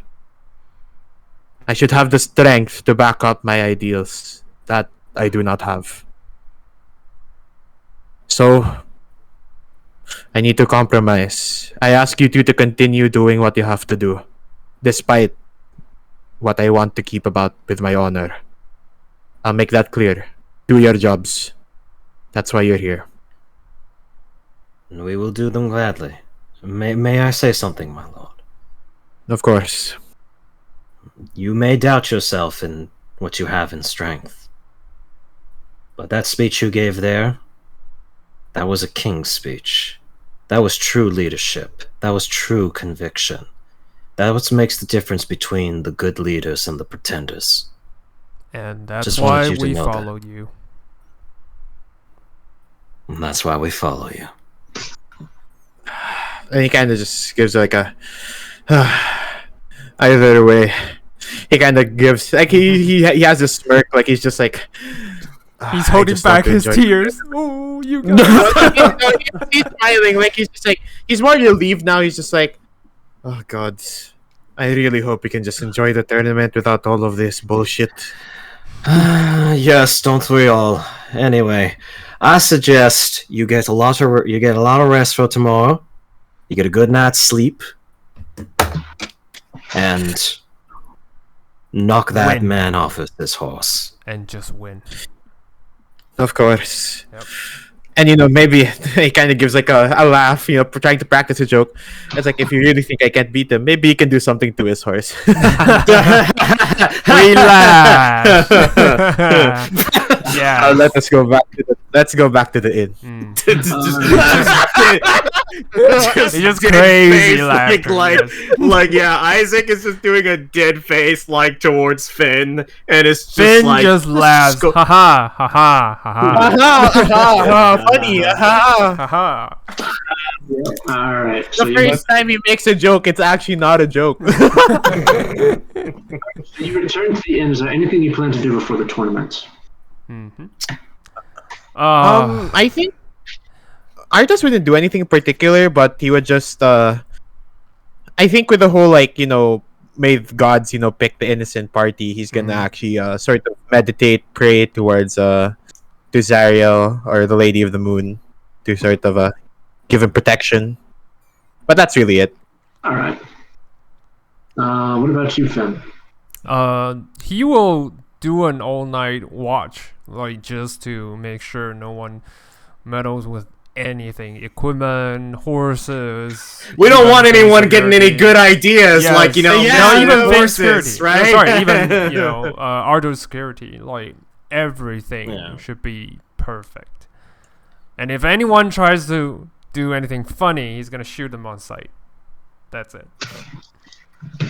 Okay, sheesh. Sheesh. Arthas guess- has called for an innocent peasant was shot with a crossbow bolt. No, Isaac is just going to be, in his chamber, and he just he does feel a little bit conflicted for what he had to do to Arthas, as far as the lie goes, but he just looks at his moon pendant and says, let the Silver Lady's luck guide him tomorrow. All right. And that would mean next morning. After a quiet night and waking Owenna up from her hangover, we are marching out to the jousting field. The jousting field is a very simple setup. There's a fence. You're gonna just ride alongside. You're gonna ride alongside, so the fence is on your left, and then naturally you're gonna use your lance to try to smash the other knight off of his horse. Mm-hmm. So you can see Adam, pale, determined, sweating a little in spite of this morning's chill, on the other side of getting ready with his squires putting his armor on him. Otherwise getting him ready. You gonna try to say anything to him, or are you just gonna let this happen? Sorry, what is he doing? He's getting ready. He's getting ready. He's looking a little. He's determined. He's pale and he's sweating a little, despite the fact that it's kind of chilly this morning. But otherwise, he's getting ready to rock and roll. I actually want to approach Adam. You approach him. He glares at you and just says, "What is it?" May we agree that whoever wins, whoever loses, that they respect the result? Says, "Will you?" He asks. I will. The question is, will you? He says, "I'm I'm not the one who massacred those farmers." And my knights weren't the ones who did it. So you say. So you say. And what about my horse? I told you we had nothing to do with that. Yeah, you can hear him just grinding his teeth and says, "Get back and get on your horse. It's almost time to settle this." So be it. And he kind of gets on his, it really helps me that you guys, make him really believe it's true. Yeah. It's easy to say no to anything about it. And you have inspiration, so you can do better. Yes. I'm before. There are two things that Isaac's going to do when we get really close to game time, right? Like I want to say maybe 5 minutes before game time, right? Mm-hmm. We're getting Artos on his horse, all this stuff. Before you game time, he's gonna Finn's gonna pat you on the back, just help you on the horses, and also give you gift of alacrity. Ooh, that's a good call. Yep. Right, I have a question. Before that happens, does this count as out? Is this allowed? No. Oh, really? I kind of put his hand. I put his it's- hand away. It's like no. Cheating. Yeah, I just put no. If that's not allowed, it's obviously cheating. Then no, I won't do it. Yes, Sorry, don't- I thought you can bonus him. All right. Finn, I'd like you to make a well, I will. What inspiration? Does that count or no? Can I do it? No, inspiration is fine. It's Yeah. a magical health. Any magical means, probably. Yeah. Okay. Yeah. Inspiration's like I'm actually inspired. I suppose, Okay. right? All right. Like I said, Finn, I need a perception check out of you. And Isaac, I need you to make an insight check. Failed. Damn it. Insight check. Mm-hmm. I'm using luck. Okay. Fucking roll higher, Isaac. 18. Not bad. All right. Finn, you're too busy helping Artos, trying to convince him. Yeah, here, accept the magic. It's fine. But Isaac, with an insight check, you take a look at Adam. You take a second look at Adam. You realize that he's actually not doing well. He's swaying slightly. He is unsteady in his saddle. He is not look like he's doing good. You don't know if he's got like a hangover or what. But he's does it look like it's like he's like sick? Or being a poisoned. little. Maybe, like I said, maybe he's hungover, but as Baron Ironhoof said, he hasn't drunk more than 2 cups of wine. So maybe he is just a pansy who can't hold his liquor. Or maybe poisoned. I don't have much that I can do to help him. Same. Yeah. So. Yeah. Or the will to well, help him. I don't really I like this guy. Well, I'm worried that's the third party's gonna try and make this look Yeah. bad on us. That's why I'm trying. I look towards. So I look towards you, Isaac, and I just say, "What's wrong?" I look towards where he's looking at. Adam doesn't seem very well. We More should call so this. than- We should call for whoever intermediate to step in. I don't know. That would be the queen. The queen is watching this Yes. herself. Should we call for the queen and just say? I think let's play. I'll do one round, one pass with him. I can feel if he's doing well or not.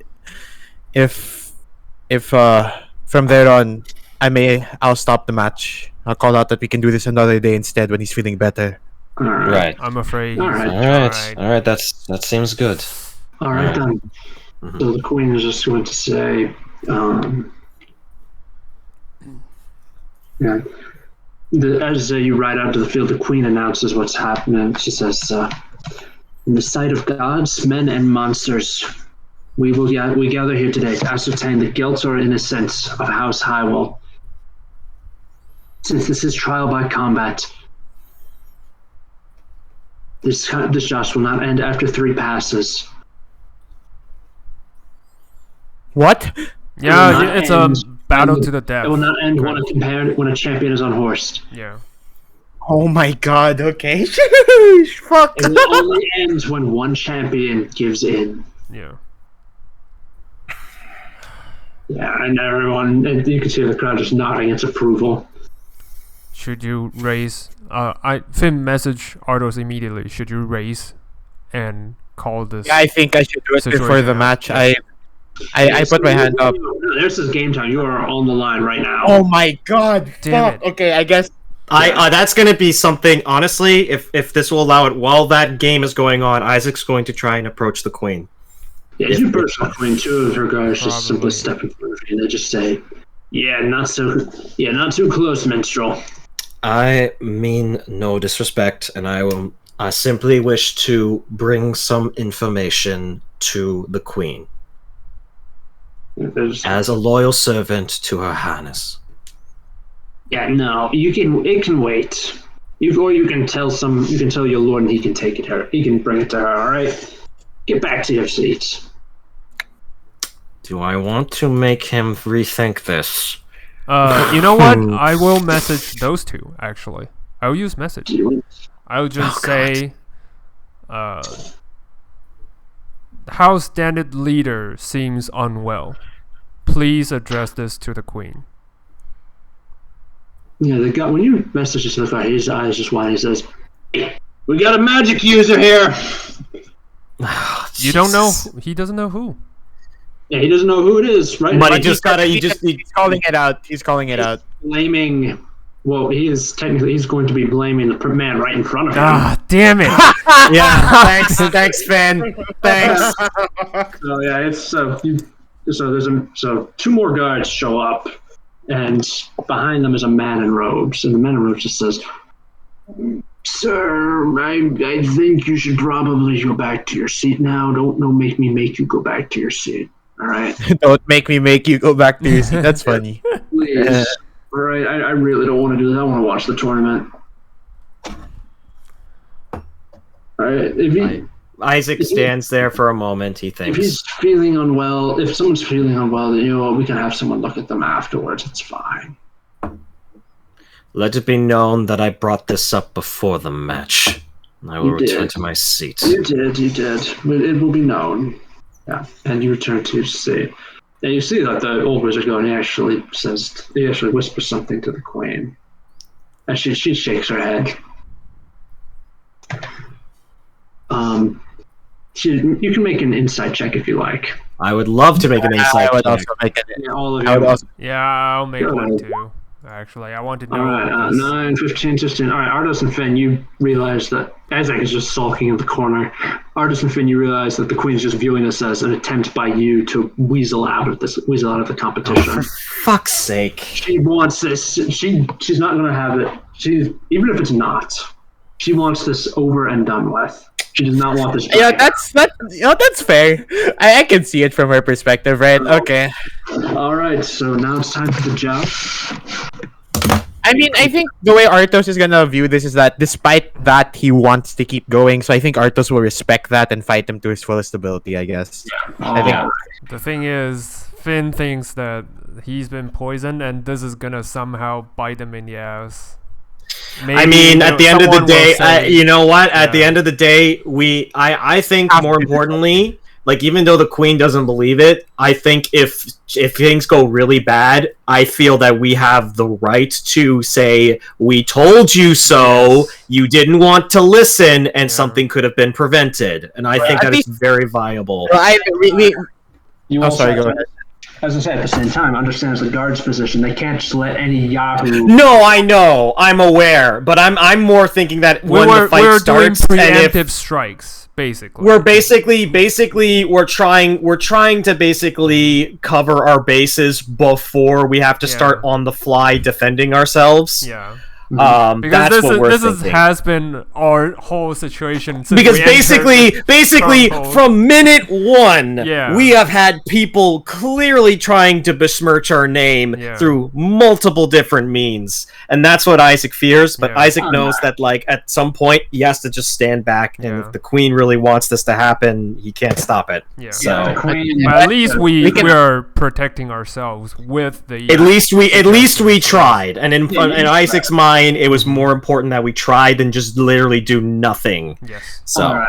Okay. Yeah. Good. All right.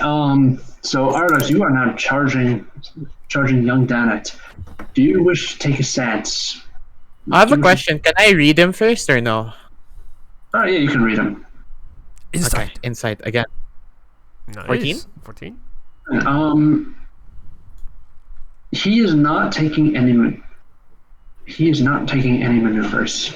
He does not appear to be in any condition to try any fancy techniques. Oh, okay.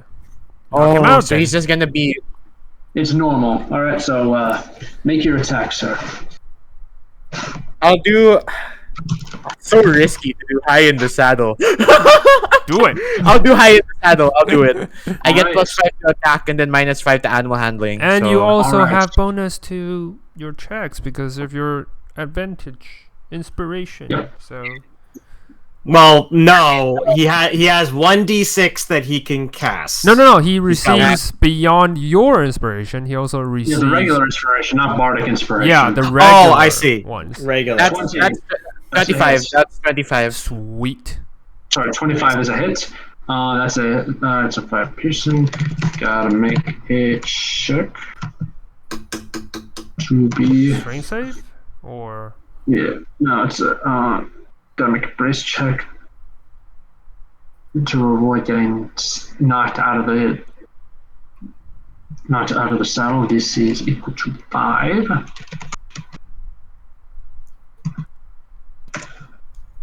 And that is a natural 1. Ooh. Oh my god! He got fucked. You missed. He missed. He was a clean miss on you, and you smashed him out of the saddle and sent him crashing onto the field. One strike. One punch guy. Yeah, you can see he's trying to roll over and stand up. I get off my horse and I help him up. Like, Jesus. As you get off your horse, like, immediately, He's gonna like, pull out his entourage just rushes out and stands between him and you. Help your lord. They have people behind. Okay, they are. Okay, my god, Jesus. I thought they're like, yeah, we're gonna stand between you and not help our lord. No, they're gonna do that. Like I said, they're just forming. They have, like, the fighters are forming a wall between you and their lord. The non-fighters are surrounding Adam and trying to take care of him. Okay, I kind of just like, I think Art doesn't want it to go down like this. It was so. Yeah, excited. He's kind of mad, but then he just like respects them, nods, and he walks away to his side of the field. Yeah, and as you do, the Queen says, "Can Lord Dannett continue?" It takes a minute or two of tense waiting for the question to be asked, but then the Dannett alchemist looks up and he shakes his head. And a hush just falls over the crowd as Dannett is picked up and carried away by his retainers. The silence is only broken when the Queen says, "Trial by combat was requested, and trial by combat has been fulfilled. The gods have smiled on the victors and proven their cause. Let no more be made of it, and let their just victory be recognized, and let the tournament continue." By the way, I just want to ask at the end, is Adam still alive when he leaves the battlefield. It looks like it, yes. Okay. He's convulsing a bit, but he's still alive. He's clearly alive. Okay, cool. I just want to know that. I kind of do I have any other matches today? No, not yet. Okay. You'll be moving on to the next round. Okay, as I sort of... Oh, sorry, go ahead. It should be later today. Okay, I kind of... Later today. This is like 6 in the morning right now. Okay, I kind of, like, as I start walking, I'm like this, like, removing some of my armor, like my helmet, putting off, like, my heraldry and whatnot. I kind of call both Finn and Isaac, like, together, like, the walk and talk, and he's like, you can obviously tell Artos is pissed. Yeah. He's really mad. I walk over. Artos, are you alright? Yes, I am, but there's that duel was not fair. Something was wrong. I know. We noticed Clearly beforehand. We noticed. I did try to at least bring this up, but clearly, I think the Queen just wanted it over and done with. She just But wanted regardless, somebody was clearly trying to help us, and I don't necessarily know if that's a good thing.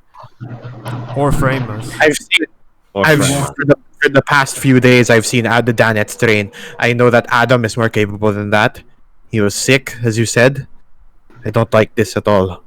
I do not. He was still alive when he leaves the battlefield, but I don't know. He was still alive, but he was. I very clearly think that he must have been poisoned. Something must have been slipped in his drink or something. Something must have happened at the banquet. Would it be too much to ask that both of you look into this? I am going to do my best. It's related to us, and I do not like that we do not know anything of it. I know. Yes, it's a loose end that I also do not think. But we will try to approach this delicately, because this could backfire if we get too close. Finn brings up a good point. If we get too close into investigating this, then it might seem like we're trying to cover our tracks, not try to find a solution to the problem. Yeah. Then, regardless, I will do my best to be discreet, as well as Finn.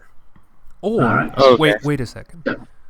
We have been approaching this discreetly, and this hasn't been so well. This probably goes against my nature saying this, but what if we ask the Queen to send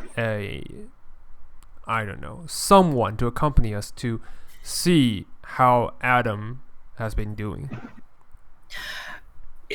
From my perspective, I think the Queen is irritated by the squabble that is going on between the Dannetts and the Hywels right now. I think, honestly, at this point, if we start bringing... Like I just did, I tried to tell the Queen, and from her perspective, she was frustrated. She just wanted this to be over and dealt with. So clearly, if we try and do it that way, she's probably going to be annoyed, and the last thing we want to have is the Queen annoyed at us. But no, I think what we can do, Finn, yes, let us visit to see how Sir Adam is doing. I think we can do that. Or, another thing, let's call upon other lords to visit him together, instead of going alone. Because I don't want to put us in a situation that might compromise our whatever this is. Making our situation even worse. Isaac's thinking, I'm just like, well, I wonder if we could ask, I apologize, your friend. Do you Baron think maybe he could be a stand-in? Yes. Yeah, Ironhoof. He should be free this day. Today is the jousting. He's in part of the grand melee. Yes. Perhaps we should ask him to check on Dannett, see how he's doing on our behalf, and that would seem like something that wouldn't necessarily be seen as a ploy. Yes. That can work. I'll have a talk with Baron Ironhoof about it. If ever I can try to talk to Sir Crab, but we're not really that close. I also have something that I want to investigate on my own. I have a possible theory, but I'll keep you posted on that. Anyway, you need to focus on the tournament, Artos. We will do our best to. I'll help up this Isaac the best I can. All right. Yes. Okay. All right. Apropos of nothing. Owena while you were doing your match, Owena did her match against Marissa's fiance Langley Woods. Ooh. A a scrawny knight who apparently received the position by dint of his family, not because he's actually good at it. Yeah. It was a similarly hilariously one-sided match. Mm-hmm. And a 1-on-1 with a single pass. Yeah. No doubt. Okay. No, That's why no one's watching her that seems less fuckery was Yeah. going on, and just Woods kind of sucks. No, I just feel like it's funny because probably no one watches her. Like, no one in our house watches her tournament because it's so one-sided. We don't Yeah, even go to, we already know. we don't already even know. need to go. All right. Yeah. So what happens next? Well, So it's up to you, Isaac. That's up to you. What I do you mean, want to do? I'm going to assume that I'm assuming that the tournament is going to continue. Yeah, I- obviously well. I would like to maybe just try and have a meet and greet with Orton. All right. We will actually pause here because I need to hit the men's room. All right, Okay. good call. I also need to do that. Let's All do Yeah, it. right. we'll take I'll Take a do the break. same. 5 minutes. Yeah, okay. everyone. BRB. 5 minutes. See you in 5.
It is just you and me, Robin. Yep.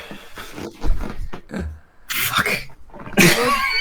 What are you trying to do? I'm curious. Here's my theory. Mm-hmm. Orton's being really nice to us. Okay. If anybody would have done that, I feel like he would have been the one who was responsible for that. That's my theory, anyway. You sure I this feel is like- not your character? Okay, I know Isaac is a bit biased in this. Yes. This is true, right? Mm-hmm. But I'm trying to think, okay, who logically Benefits. would want to do this, right? And who is smart enough to pull this off? And the only person that we've seen currently in any of our sessions who would be smart enough to pull something like this off would be Orton. And Orton stood up in our defense in front of the Queen, which means he wants it to be publicly known that he is considering us an ally.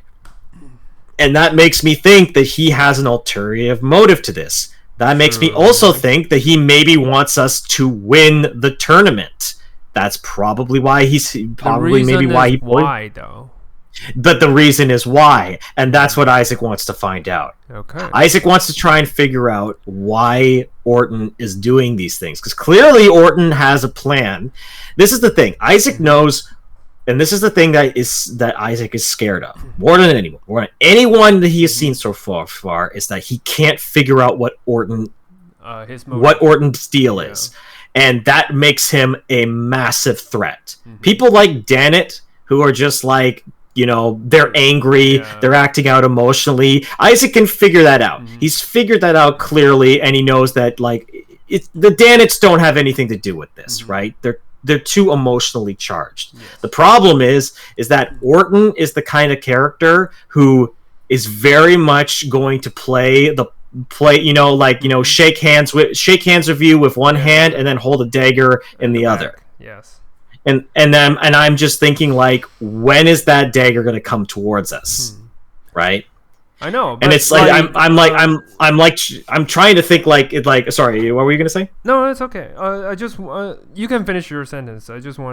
I'll pick up after that. What were you trying to say? I guess for me it's just like, all right, well, what does he gain from this? Is it sort of a scenario?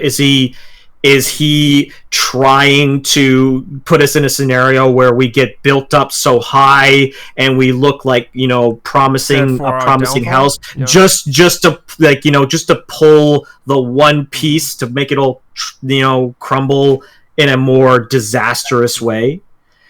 I guess that's what what's what Isaac's thinking. It could be somebody that we haven't even met. It could be somebody completely different. It could be, but my gut is telling me that Orton is the one responsible for this. For Finn, I could be that's actually a pretty good guess, honestly. Yeah. I just the thing is, for Finn, there are numerous ways why Orton would want to help us, because maybe he sees us as powerful ally. Like I said, Finn is not really good in this political game. He's more straightforward. So he also can't figure out what their motives are, but he thought that maybe they just want to seek out an ally, like Lord Dannett. True. Lucas could just be looking for somebody that he says, okay, these people have promise. If I'm good to them and I help them out, I scratch their back, they scratch mine. Yes. And more importantly, I put them in a position in which if they don't scratch my back, I can really screw them over. So that could also be another way that they're trying to play this. Maybe. Or I could be just completely wrong. This is another thing. My character's intelligence is quite low, so my character's intelligence is okay, but he's just more straightforward. He doesn't like to think of that kind of stuff. Anyway, I'm assuming that we've got the tournament to run, and then you and me are gonna go. Yeah. I'm not even going there with accusations. I just want to talk. I almost want to sit down, have some tea with Orton, and see what his perspective on things are. Just carefully spy, or interact with him to kind of like what we did with the princess. Yes. Only hopefully this time it will go better. Yeah. Okay. Yeah. You go. So you're gonna. So I've been listening on. So see if I got this straight. Well, Artos reconvenes with his knights to see how they did. You're gonna go over to the Lucas Hence because you think these guys are the only ones smart enough to pull this off. Well, basically, Isaac wants to just probe information out of Orton, because from his perspective, he's looking at this is either a party that we have not seen, a completely new. He's got three theories. One of them is really absurd. So right now, he's like it's a third party that we have no idea, has not revealed themselves in any way, and is completely unknown to us. One, the Ortons did this for us as a favor, whether it be a favor in our benefit or a favor for their benefit later down the road, or maybe just the fucking queen was tired of this bullshit and just wanted this to be over and not be dragged out. That's the far-fetched one. But I'm leaning on Orton. So wait a minute. As a player, maybe the queen is behind all this. Who doesn't know? Because it doesn't know. Why would the fucking queen be interested in the happenings of a fairly minor house? Maybe that's why I said it's far-fetched. Yeah. Realistically, it's not realistically what happened, right? It's a fun theory to think that she was like, all right, no, it's not even that. Why would she care? It's just like she's tired of this annoying thing. I want these people to stop fucking ruining my banquets. Or maybe she wants all the houses to, have something to focus on, so she can do something else. I don't know. Far-fetched theories. all Anyway, around. regardless, basically, yeah. Artis is getting ready for the tournament. He's talking Yeah. with his boys. Me and Finn are gonna just have a little tea time Yes. with Orton, if he will have us. If not, we'll probably just go back to the tournament. Mhm. He absolutely will. You find him. He is, Orton is kind of standing outside of his enclosure, his house's encampment. He says, hi, Zach, what are you doing here? Oh, just so you guys know, Finn is hiding somewhere else, like on a range that he can rescue Isaac if anything happens, but not close enough that they could, spot him. Also within eavesdrop. So Isaac was just like, just saying. well, I just simply wanted to thank you for standing up for us, and was wondering if you would join me for some tea, if you had the time. Let me swallow.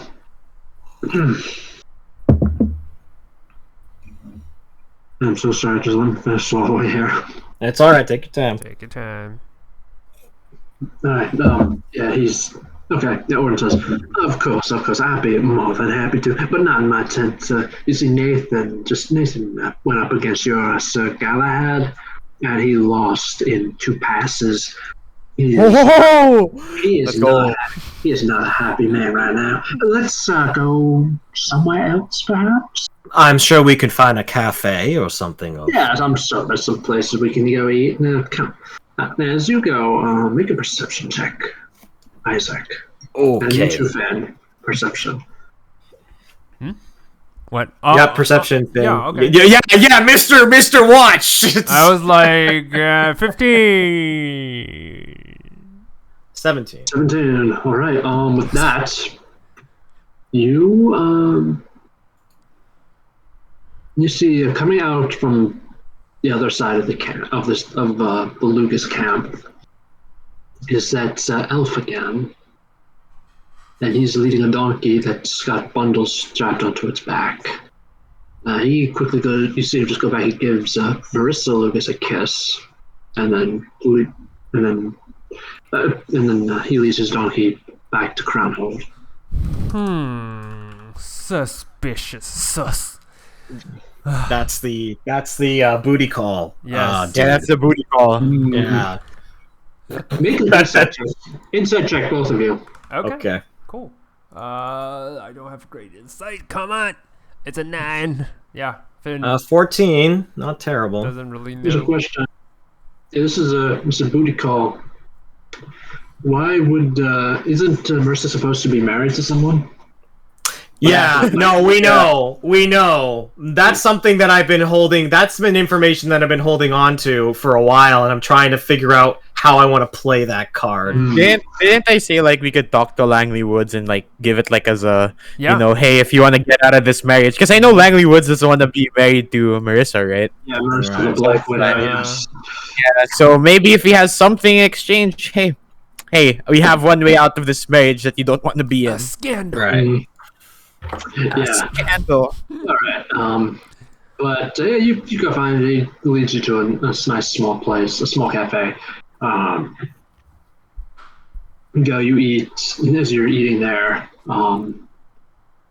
he says, "So what's exactly on your mind, my friend?"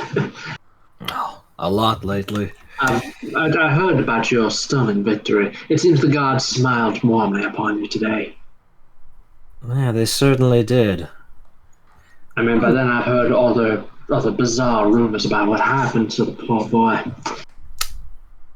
Enlighten me. What were some of these bizarre rumors that you heard about?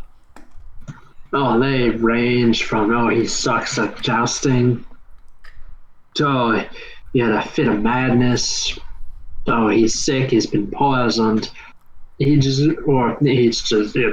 had some kind of a double fill in for him or something, I don't know. Some people even think it was magic. Some people think he may have just gotten too drunk for his own good. I don't know. I don't know the truth. But You seem like a well-informed man. Do you think there are any other noble houses who would have magic uses at their disposal? Aside from the Queen, well, quite a few actually. And then he just starts starts listing different houses that he thinks might have magic users. And out of the 200 or so houses here, a little under about a third of them have magic users. Okay. Yeah. Isaac does say, "Well, I'm curious. What was your thoughts on that defeat? Surprised? Intrigued? Indifferent?" Indifferent, honestly. I mean, why was that? Why would there be any doubt? You were innocent. You were proven right on the field of battle. Very simple. Okay, now I want to make an insight check. Why should they? Why should you want to be trying to insight me? Go ahead. I'm making an insight check to see if he was not surprised with that outcome. If maybe he knew exactly what was going to happen. I mean, I was surprised a little by the ease at which it was won, but the victory was never in doubt. Okay, I want an insight check. Now. All right. Where's your insight check? 19. I don't want to re-roll that. All right, that's a good roll.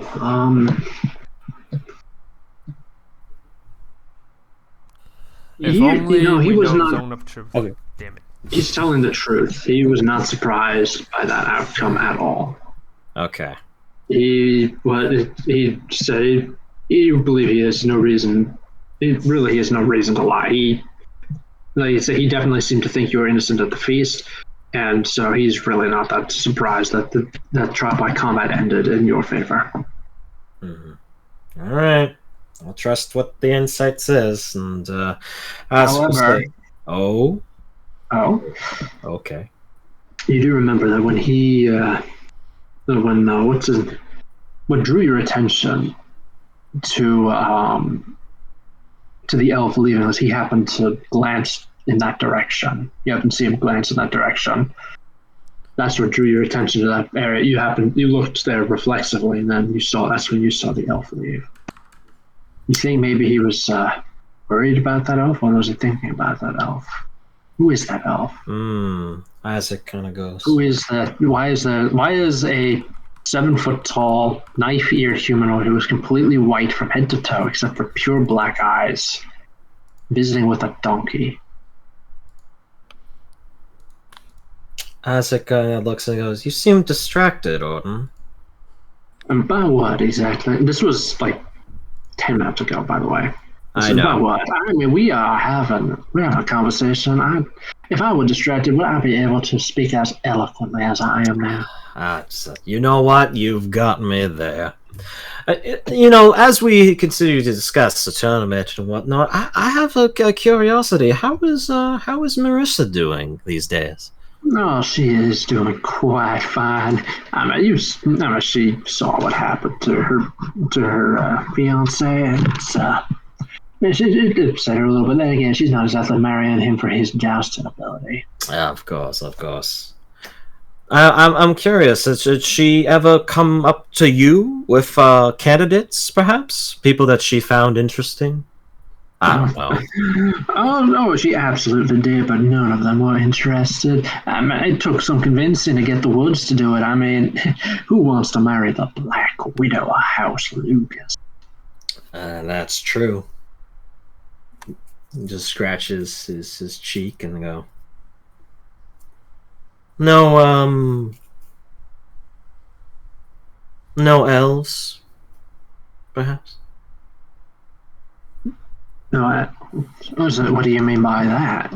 You mean did I propose a marriage to an elf? Or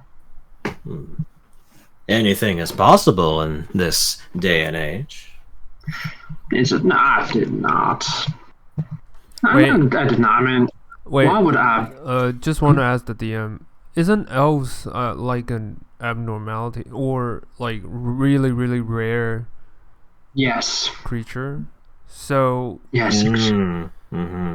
So yeah, that's why I said. That's why I emphasized his appearance. That's why. Why is there a 7-foot-tall? This is a 7-foot-tall, completely white from head to toe, except for pure black eyes. Yeah. So do people, because they're so rare? Do people even know they're called elves? I would assume. Yeah, everyone has a story. Yeah, there's stories all across Immorta. Okay. Sorry to interrupt. then. I'm trying to figure out how I I was can like bait trying him. to spot loopholes. It's hard. I feel stupid because I'm trying to bait him into cracking, and he's not gonna crack because he's too good. Yeah. He's too good. I am not at his level. God, how do I bait him into saying something? You know what? Sorry that I have to definitely- pause to really Yeah. to think. This I'm is definitely really getting detect interesting. thoughts next turn. It's fine. Finn, what are you gonna do? Well, like I said before, Finn's been, eavesdropping as well as keep an eye out for the whole situation. I wish I could get a message to Finn to You go can. follow that. I would like you to do that. I would like you to do that. Follow the Go elf. follow the elf and try and figure out what his deal is. All right. You Finn- can't get a message to him. I know. So Finn doesn't know what you want. Finn's just I know. That's up to Finn to make how that far- call. If he's how far away am I to them? Make a stealth check. Let's see. All right, cool. Let's see, stealth. Let me check. Stealth, come on. I know you can do this. Why? Why? Artos, I'm are you terrible. there? Yes, I'm here. Okay, would you like to give Finn your inspiration so you can try this again? Yes, you can. Go do it. Just do it. Just roll that stuff again. I'll give you my inspiration. Thank you. go. I'm gonna get lucky next 17 is time. much better. 17. You're closer. Damn it. Like with like an 11, it's like you're just holding a fern leaf in front of you, pretending you're a poet. I'm doing the snake. this- I'm just hiding behind a cardboard box.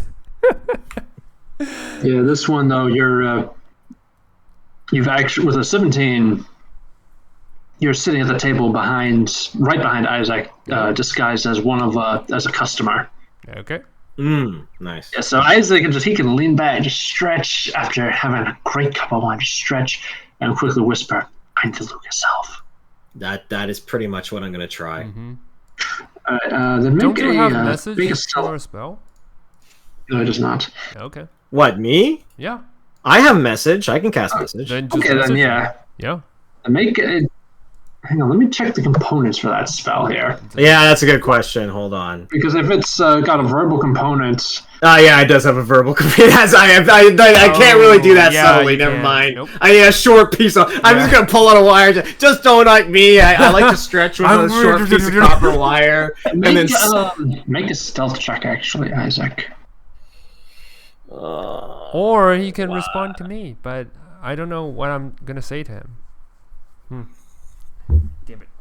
Sure, I'm gonna try, and if I need to use lucky, I will. Okay. Ooh, 22. 22. You tried. Yep, you beat his perception. You lean back, stretch, subtly point your finger at Finn, and what do you tell him to do? Follow the elf. Okay. The one.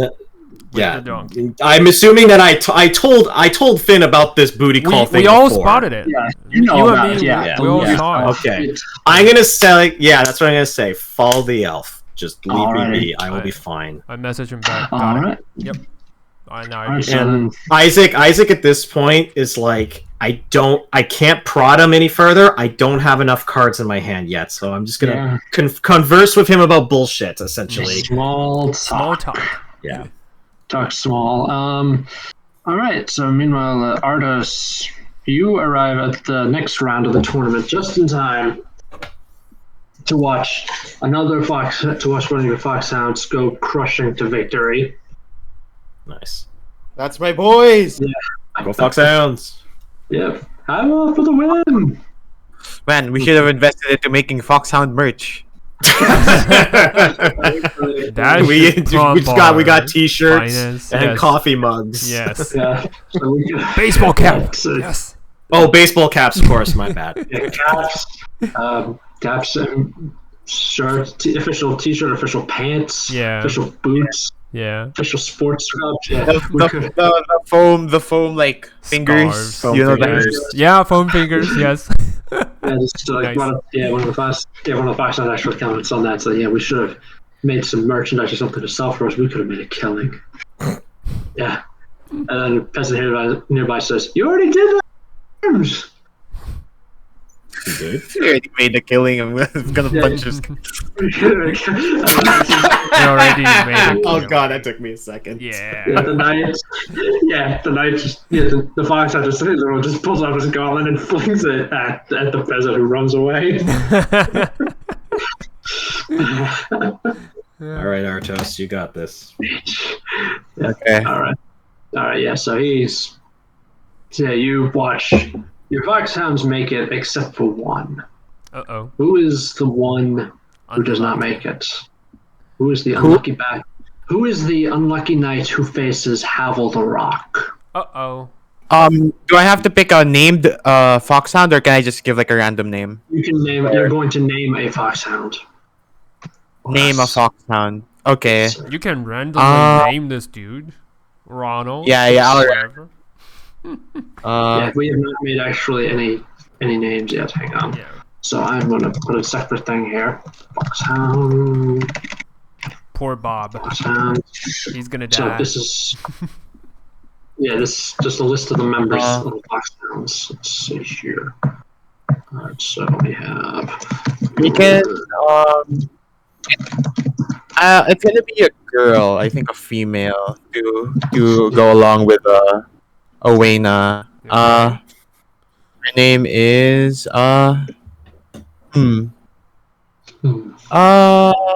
Thea. Okay. Not bad. Any surname? Surname. Good question. She doesn't have one. I don't think she'll have it. I'll just give her like a random first name. Random name generator. Let's go. Love it.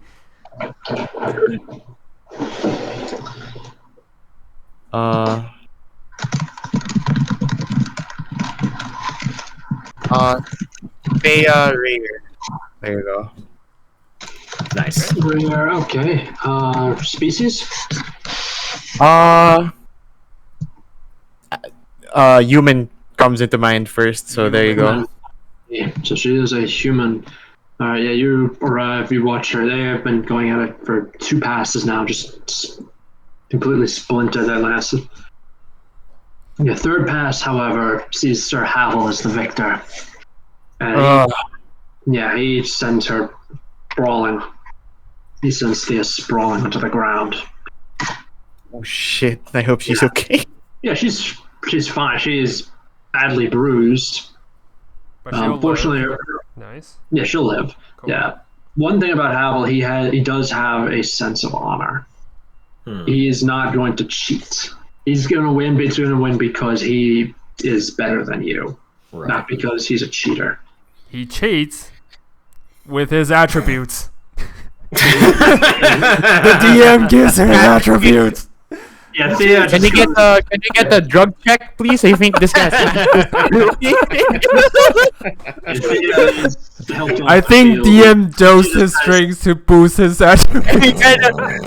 That's some dosage right there.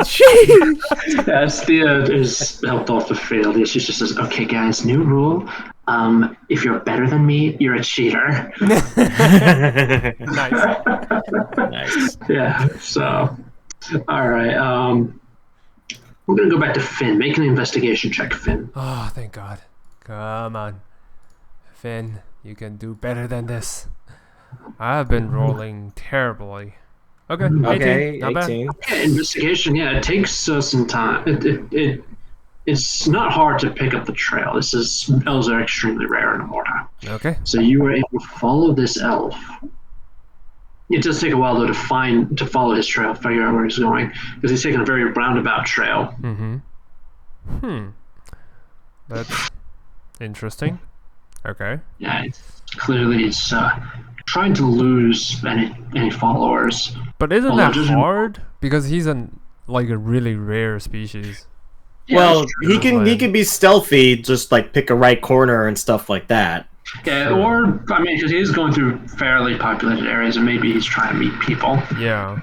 Anyway, just carefully follows him and making sure I'm not spotted. That's all. Yeah. Okay. All right. All right. Come Come on, lead Finn to someplace interesting. He's got. And along the way, Finn is gonna do this guy's self on himself, so he doesn't look like Finn at all.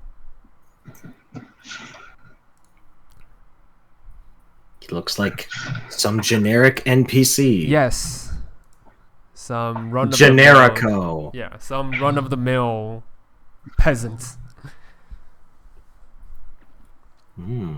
Alright. Okay. Alright, so you will follow. You follow him. He reaches a small store that's sandwiched in an alley, right next to an alley, between an alley and a large townhouse. A small store called Carrick's Curiosities.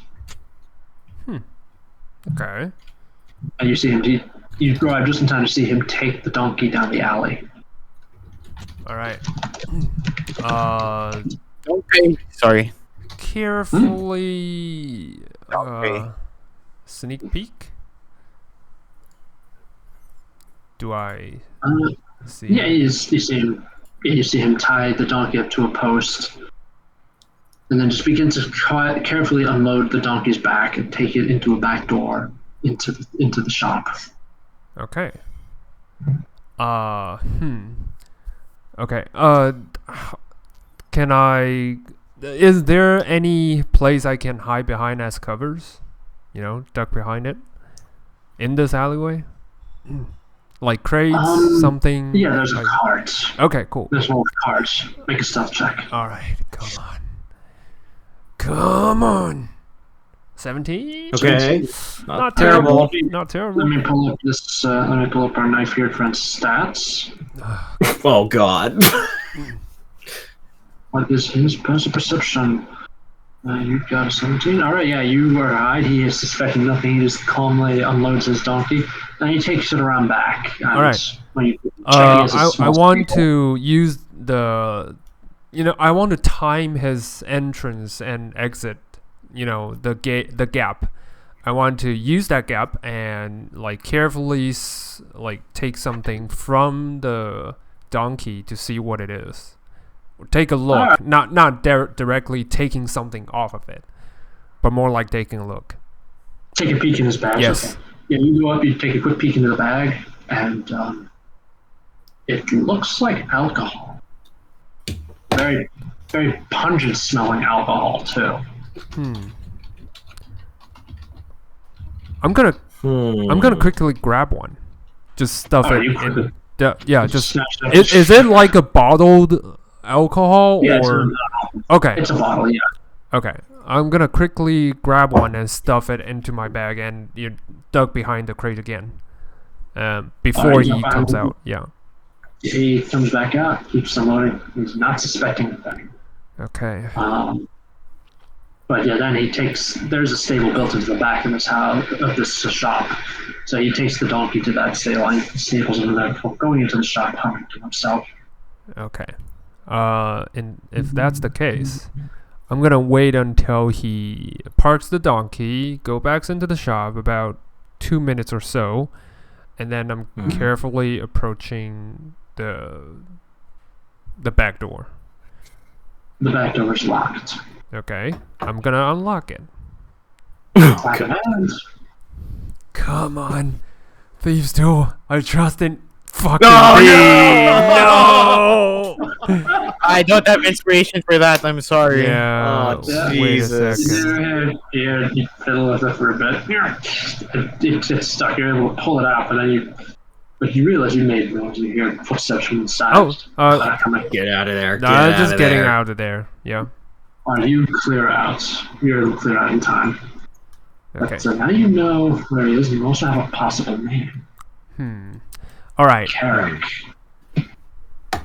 I'm gonna go to the front, actually. Carrick's Curiosity, the shop's name. That's the shop's name. Yes, his name is evidently Carrick. Okay. Since I know this is a shop and someone's running it, is it open in this day? It looks like it, yeah. All right, I'm gonna pose as a customer and go inside.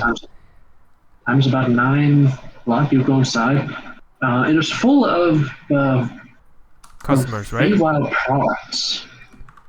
Actually, Any Feywild what? it's full of stuff like from the Feywild, like Oh. like shirts woven by gnomes, for example. any Like, other woven by fairies. customers in the shop? No, it just opens like 9 in the morning right now. Okay, so it's a bit too early. Yeah, so you're probably like the first customer. You hear the little bell rings, and the elf comes out, and he speaks in a curious accent. He speaks slowly, like this isn't his first language. And he says, "Hello, welcome to Curiosities. Are you here to buy some fantastical Feywild projects?" At this point, Finn is gonna pose as an ignorant and know nothing kind of peasant. Just stares the elf in awe, just like he has never seen an elf in his life. I am a genuine elf, I assure you, and this is genuine Feywild sundries, I promise. I swear on my mother's grave. Is there anything that catches your eye, or you just? Sir, sorry. This is my first time seeing an elf. You just caught me entirely off guard. This is like an absolute pleasure seeing you. And can you introduce me to what you're aware? I mean, my mother would definitely love something from Feywild. This is absolutely amazing. This is what happens when we split the party. It's just absolute chaos. I love this so much. I love this so much. Make us a deception check, man. I want to see where this is. Why deception? I'm entirely truth. He doesn't know. Okay, fuck. 21. Hey! The accent helps. Yes. Wow, I thought you were gonna fail that, but that's kind of amazing. Yeah, I was serious. I was also hoping for the failure, not because he would have seen through it, but because I had some complications. You did it too well. With this one, you're able to keep your seeming retardation on a more manageable level. Yeah.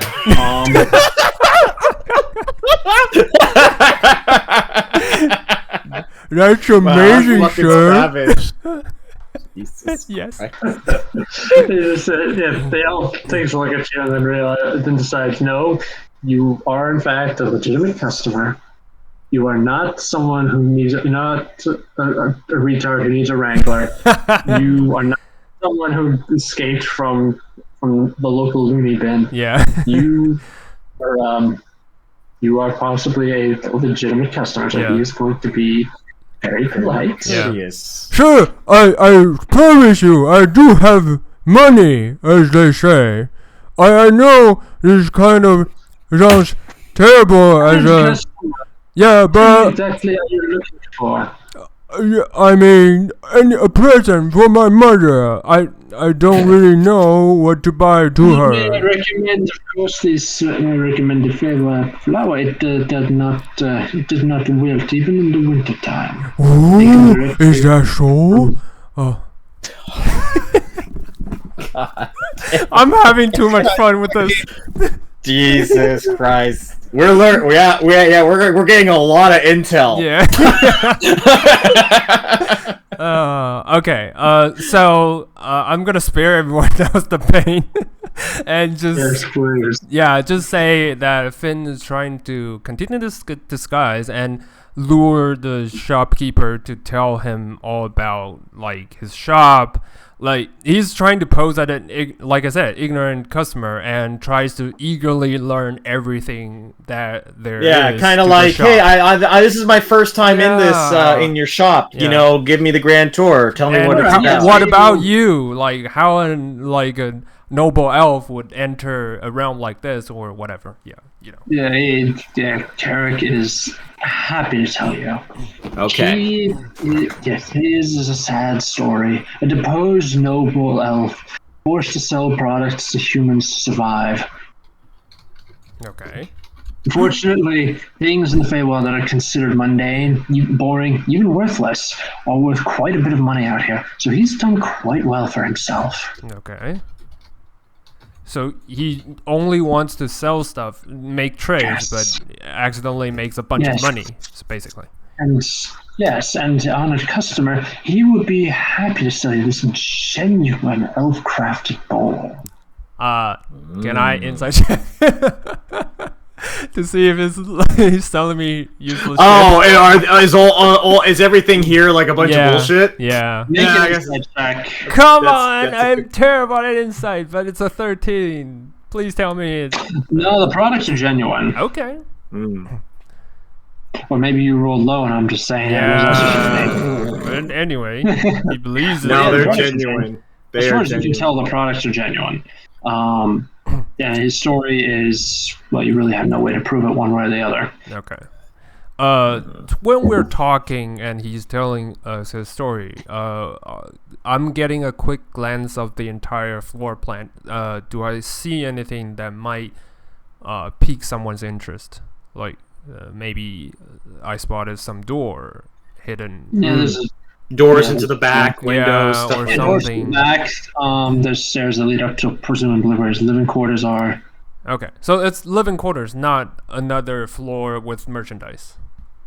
No, it's where he lives. It's a small store, like 2 stories tall. Okay. So, like, when he's done explaining and talking about himself and introducing the merchandise, Finn is gonna, like, act like a peasant, like he's holding his money dear, but he still wants to buy stuff from him. So after a like elongated, like whatever, taking forever, kind of selecting, he picks the cheapest product that he can buy. Yeah, fair enough. All right, in that case, that would be the never wilting Fey flower. Okay. Never wilting Fey flower. Okay. Yeah, so I need you to make a persuasion check to haggle with this elf, because he's trying to oversell it. Okay. Hold on. Natural 20. Okay. So what's the haggle? Just persuasion. Just persuasion. Final persuasion. Yep. Okay. Come on, I have a 0. Please be good. 18. No, that's pretty good. He's probably super annoyed of Finn's acting. He's like, I want you out of the store. I'll put it at a cheaper price. Yeah, you buy the never wilting Fey flower. You leave. How much is it? The price tag. Just saying. 2 gold. 2 gold. Am I sure he oversells the product? He wanted to sell it for 5. Okay. But as you walk out, you realize that you only got a fair deal. Okay, nice. Like you weren't able to get a lower price. You were only able to get a fair deal. It's all right. Okay. Can I inspect the never wilting flower to see if it's magical? Yeah, sure. Okay. Arcana? Arcana. Okay. Yes. 10? It is obviously magical. Okay, cool. In that case... Well, you were expecting like a tin replica? No. I was more... It's just it's one of those like plastic flowers that somebody just painted with spray paint. I'm pretty sure he's selling Fey stuff because I entered the shop and he's having all these products. But the thing I'm worried about is that I'm not sure if he see through my disguise. So I'm not sure if the flower is enchanted with any form of magic that can spy on us. I think you're fine. I think you're fine. Yeah, me too. Like at this point, I think I've passed the disguise. Yeah, you're fairly confident. You're fine. I'm so fine. Through the rows. I will say this as I'm wrapping up with Orton. I'm probably going to go back to where Artos is for the remainder of the tournament. I guess. Right. Cool. And thank Orton for tea. Orton says you're welcome, and I will be watching the tournament. I do hope that. I do hope you come out on top. So, after everything you've been through, House Hywel deserves that. It certainly does. You take care, Orton. I absolutely will. And you walk away just wishing you could strangle Orton right then. Oh God, you have no idea. He is like my favorite well, I don't even know if he's an antagonist, but he is like my favorite foil you've ever thrown at me. Because I'm like, shit, he's too good. Alright. Alright, as you run out back, Isaac, make an insight check. Just to try to put things together. All right, let's see if my stupid brain can put things together. You can do it. I have luck. You're smart. Insight. Yeah. Okay, 17. 17. Okay. The Lucas family is known for backstabbing. They're known to. They really don't like each other. Orton is second in line for the. Why hasn't he backstabbed Nathan since he's clearly so much smarter and more cunning than Nathan? Or has he already did? No, Nathan is not poisoned. You hear him when you pass the Lucas camp. You can hear him ranting loudly. Interesting. Yeah, that's interesting. But why is he so helpful? That is not a characteristic of the Lucas family. They are not altruists. Yeah. Okay, that's another good thing to know. Okay, good. Slowly putting some things together. I'm sure by session 20, we'll have figured out the mystery. If we left that long. Yes, session 20. You're not going to figure out. By session 20, it's going to be... the end of the campaign. Yes, it would have not be end. That'd probably be the end of the campaign. I know. I'm just making a joke I'm making a joke more that like I'm not putting the pieces together quite yet. I'm sure I will get to it eventually. I apologize. Let me put it like this: if you lose badly enough that everybody gets executed, I will happily tell you guys the whole plan. Oh, okay, good. Or I'm sure we'll be itching so to don't have to know worry when that happens. Yes. All right. So you will all reconvene with Ardos, who is getting ready for round 2 of his tournament. All right. Yep. Just saying, with Finn's return, along the way, he's gonna try carefully to avoid anyone's attention, making sure he's not followed, and lose the disguise in dark alleys, and then go back. Yep. All right. So you go back, and you all report to Finn. Sorry, not Finn. You all report to Ardos. Yeah. Isaac reports what he put together from House Lucas, and Finn reports what he saw in the elf shop. Yep. An elf. Yep. Definitely not. Not off the An elf world. connected to Lucas, but how are they connected to Dannett? To the Dannett? Well, I think it's not so much that they're connected to Dannett. What I think is that Lucas, this might be something else entirely. Lucas seems very interested in this elf. At least whether it be interested or concerned is definitely to be questioned. We have a lead. We have a person that we can try and get some more information on. I was going to try and hold off on being more direct, but I'm starting to think that the longer we try and be stealthy about this, the sooner something bad might happen. So, for the time being, I think we should just focus on the tournament for the rest of the day, and tomorrow, me and Finn are going to go and investigate this Carrick a little bit more thoroughly. All right. That's what the city did. I trust all of you, but we already have a good relationship with the Lucases, so I'd rather not lose that. We just bought a shop on the street, and it sells face stuff. We just spot a shop. Yeah. All we are doing, we are not attacking anything with the Lugas. We are not purposely trying to besmirch their honor. What I would like to know is why this seems to be such an important piece of the playing field to Orton. Yep. Now, it might mean nothing. It might simply be just, he's concerned for, a family member or something like that. Yeah. But I want to check that off the list regardless. Well, we don't know. What's happening? At that point, right before you speak, Ardos, young page comes up to him and says, "Excuse me, Duke Ardos, it's almost time for you to take to the field." All right, child. Thank you. Arthos looks towards the two and just like, all right, I trust your judgment. Tomorrow you can continue looking into this. There's no information or leads with Dannett, so go ahead. All right. And May Zario grant me victory, and I kind of go to the field. As you're walking away, the only thing I just do is I say, "May the Silver Lady be watching you," and I just give him some inspiration. Nice. All right. Arthur, in that case, Arthos, I would like you to make another jousting check against your next opponent. Can I read them? Sure. This one is not. This one is not poison. He's not sick. He's not Adam Dannett. And you can't get a read on this fella. Huh.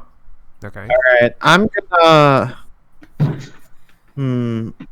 just gonna go normally. No stats. Already. And this guy is going to go eye fix. This guy's going to choose eyes fix. This guy is crazy! This guy, Mad lad! He wants Mad to lad. play. Alrighty. He's not Hywel, is he? No, it's not Hywel. Okay, thank God. Alright. Ooh, not bad. It's really good. That's a hit. 18. 14. Knocking off. So yeah, he's done. Alright, yeah, you smash him off with your first pass. Sweet. And now I need to roll a d20 because he's using eyes fix. Oh, buddy. Come on, miss. Was he able to hit me? No. Oh, thank God. Okay. But he's just one right pass. Okay, nah, he gains a minor scar. Okay, he's fine. As you're drunk, as a large chunk of lance got stuck in his shoulder. He's wearing chainmail. He's not wearing a full suit of plate. But yeah, like I said, he's injured, but yeah, he accepts his loss with a smile and a handshake and says, "Yeah, that's what you get." I shake his hand and I'm just like, that was a good joust. Yeah, likewise, man, likewise. We gotta do it again sometime. Of course. And your foxhounds, one by one, crush their competitors and move on to the next round. Move on to round 3. Nice. And Last we round? will actually... Nope, that's round 2. Okay. We are going to stop here for the night. Oh. And when we open up next time, because this tournament, round 1 and 2 take all day for the tournament. Okay. So when we open up next time, we will be opening up with Finn and Isaac, and we're going to get an NPC for Justin to play, so he can take part in this. Why can't I just be Angus McPherson? I'm just kidding. I can. Angus is competing on your behalf. Oh right. Yeah, he's right. one of the knights. He's kicking ass in the battlefield. ones. Did he bring anyone along that could in the house that I could play as? You can try me. Did you? No, because he only brought the knights who are all competing. We brought Mina, but I don't want to play Mina. Okay. Because I don't know her. Maybe I'll just do like a, maybe I don't know. Maybe you could just come up with like a scout. Yeah. I'm sure Finn brought. We brought some scouts maybe. too, so you can play. Or Yeah. maybe I can. Or You I can can do play this as one of underground. the Blackadder bounty hunters. That's our official Oh, maybe name. that Yep. sounds like a great idea. Yeah. Yep. All right. Well, you have a week to think about it, Nice. and then. Oh, this is so interesting. This is. Oh Next God. week. Next week. Next week. Oh Oh God. Next God. week you're gonna go back. There's so much to think about. Yeah. And every role is so critical. I'm like, I need to get lucky. Yeah, as a like feat. it's Damn it. like I'm now I'm thinking like if I don't figure this out by blank, I Yeah. feel like there's a hidden timer. Yeah. There's a There is hidden a timer. timer. Yeah, that's I'll tell you what exactly. the timer That's it. is. What's the timer? The tournament. Yeah. Yeah, that's what I'm thinking. That's why Isaac is like, okay, I gotta figure out what the fuck is going on before the tournament ends. So that's why he's like. Oh. I have a question for next week. What's the context? Like, what are they gonna be doing? They're going to be trying to infiltrate. We'll visit. We'll visit the shop first. I have to make a character that also wants to infiltrate Carrick's little abode. Right. Yeah. So, think like most likely, a scout, like stealth, probably. Persuasion, maybe stuff like that could be useful. All right. Okay. All right. I'm very excited. Before we do, I'm checking the timeline right now. Counting the day that you're on, you have 5 days. Oh. To keep going. You don't have time to screw around. Oh God. 5 days before the tournament ends. Right now, you're on the first and second round of the jousting competition. 5 more Tomorrow, days. 5 more. Yeah. This is day 1. Day 2 will be the second and third rounds of the jousting competition. Oh, we Day already 3 will be finished fourth day and 1. fifth round. Okay. Yeah. Day 3 will be 4th and 5th. Okay. And then the victor event, the end of the competition celebration, and then everything. Yeah, and then by day 5, the final rounds of they're going to be holding like multiple rounds. But at that point, day 3 or 4, you're going to have win of the field enough that you should be able to hold like a couple of rounds. Yeah. Like a couple more rounds on. Yeah. So. Yeah, you guys need to rush. You guys need not rush, but you need to make the most of it. Yeah, we got to gather as much information as we can before the tournament ends. Yes. Like that's basically what we're getting at. That's a good thing to know. That actually helps us out quite a bit. You're welcome.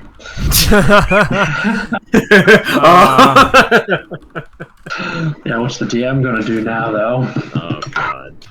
Have someone. Half of me was like so tempted to just be like, so Orton, can you just tell me who the fuck that is?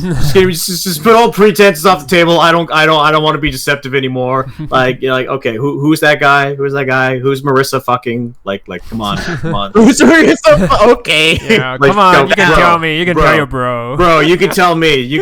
I won't tell anyone. Come on, we got this. Yeah. It's so tempting. Anyway, guys, that was amazing. I'm glad you guys enjoyed. This is going to be very interesting. Yeah. Oh God. Yeah. All right, I gotta go. But amazing session, guys. Amazing. All right, glad you enjoyed. I will see you all next week. See you Good next game. week. Good night. Bye. Good night.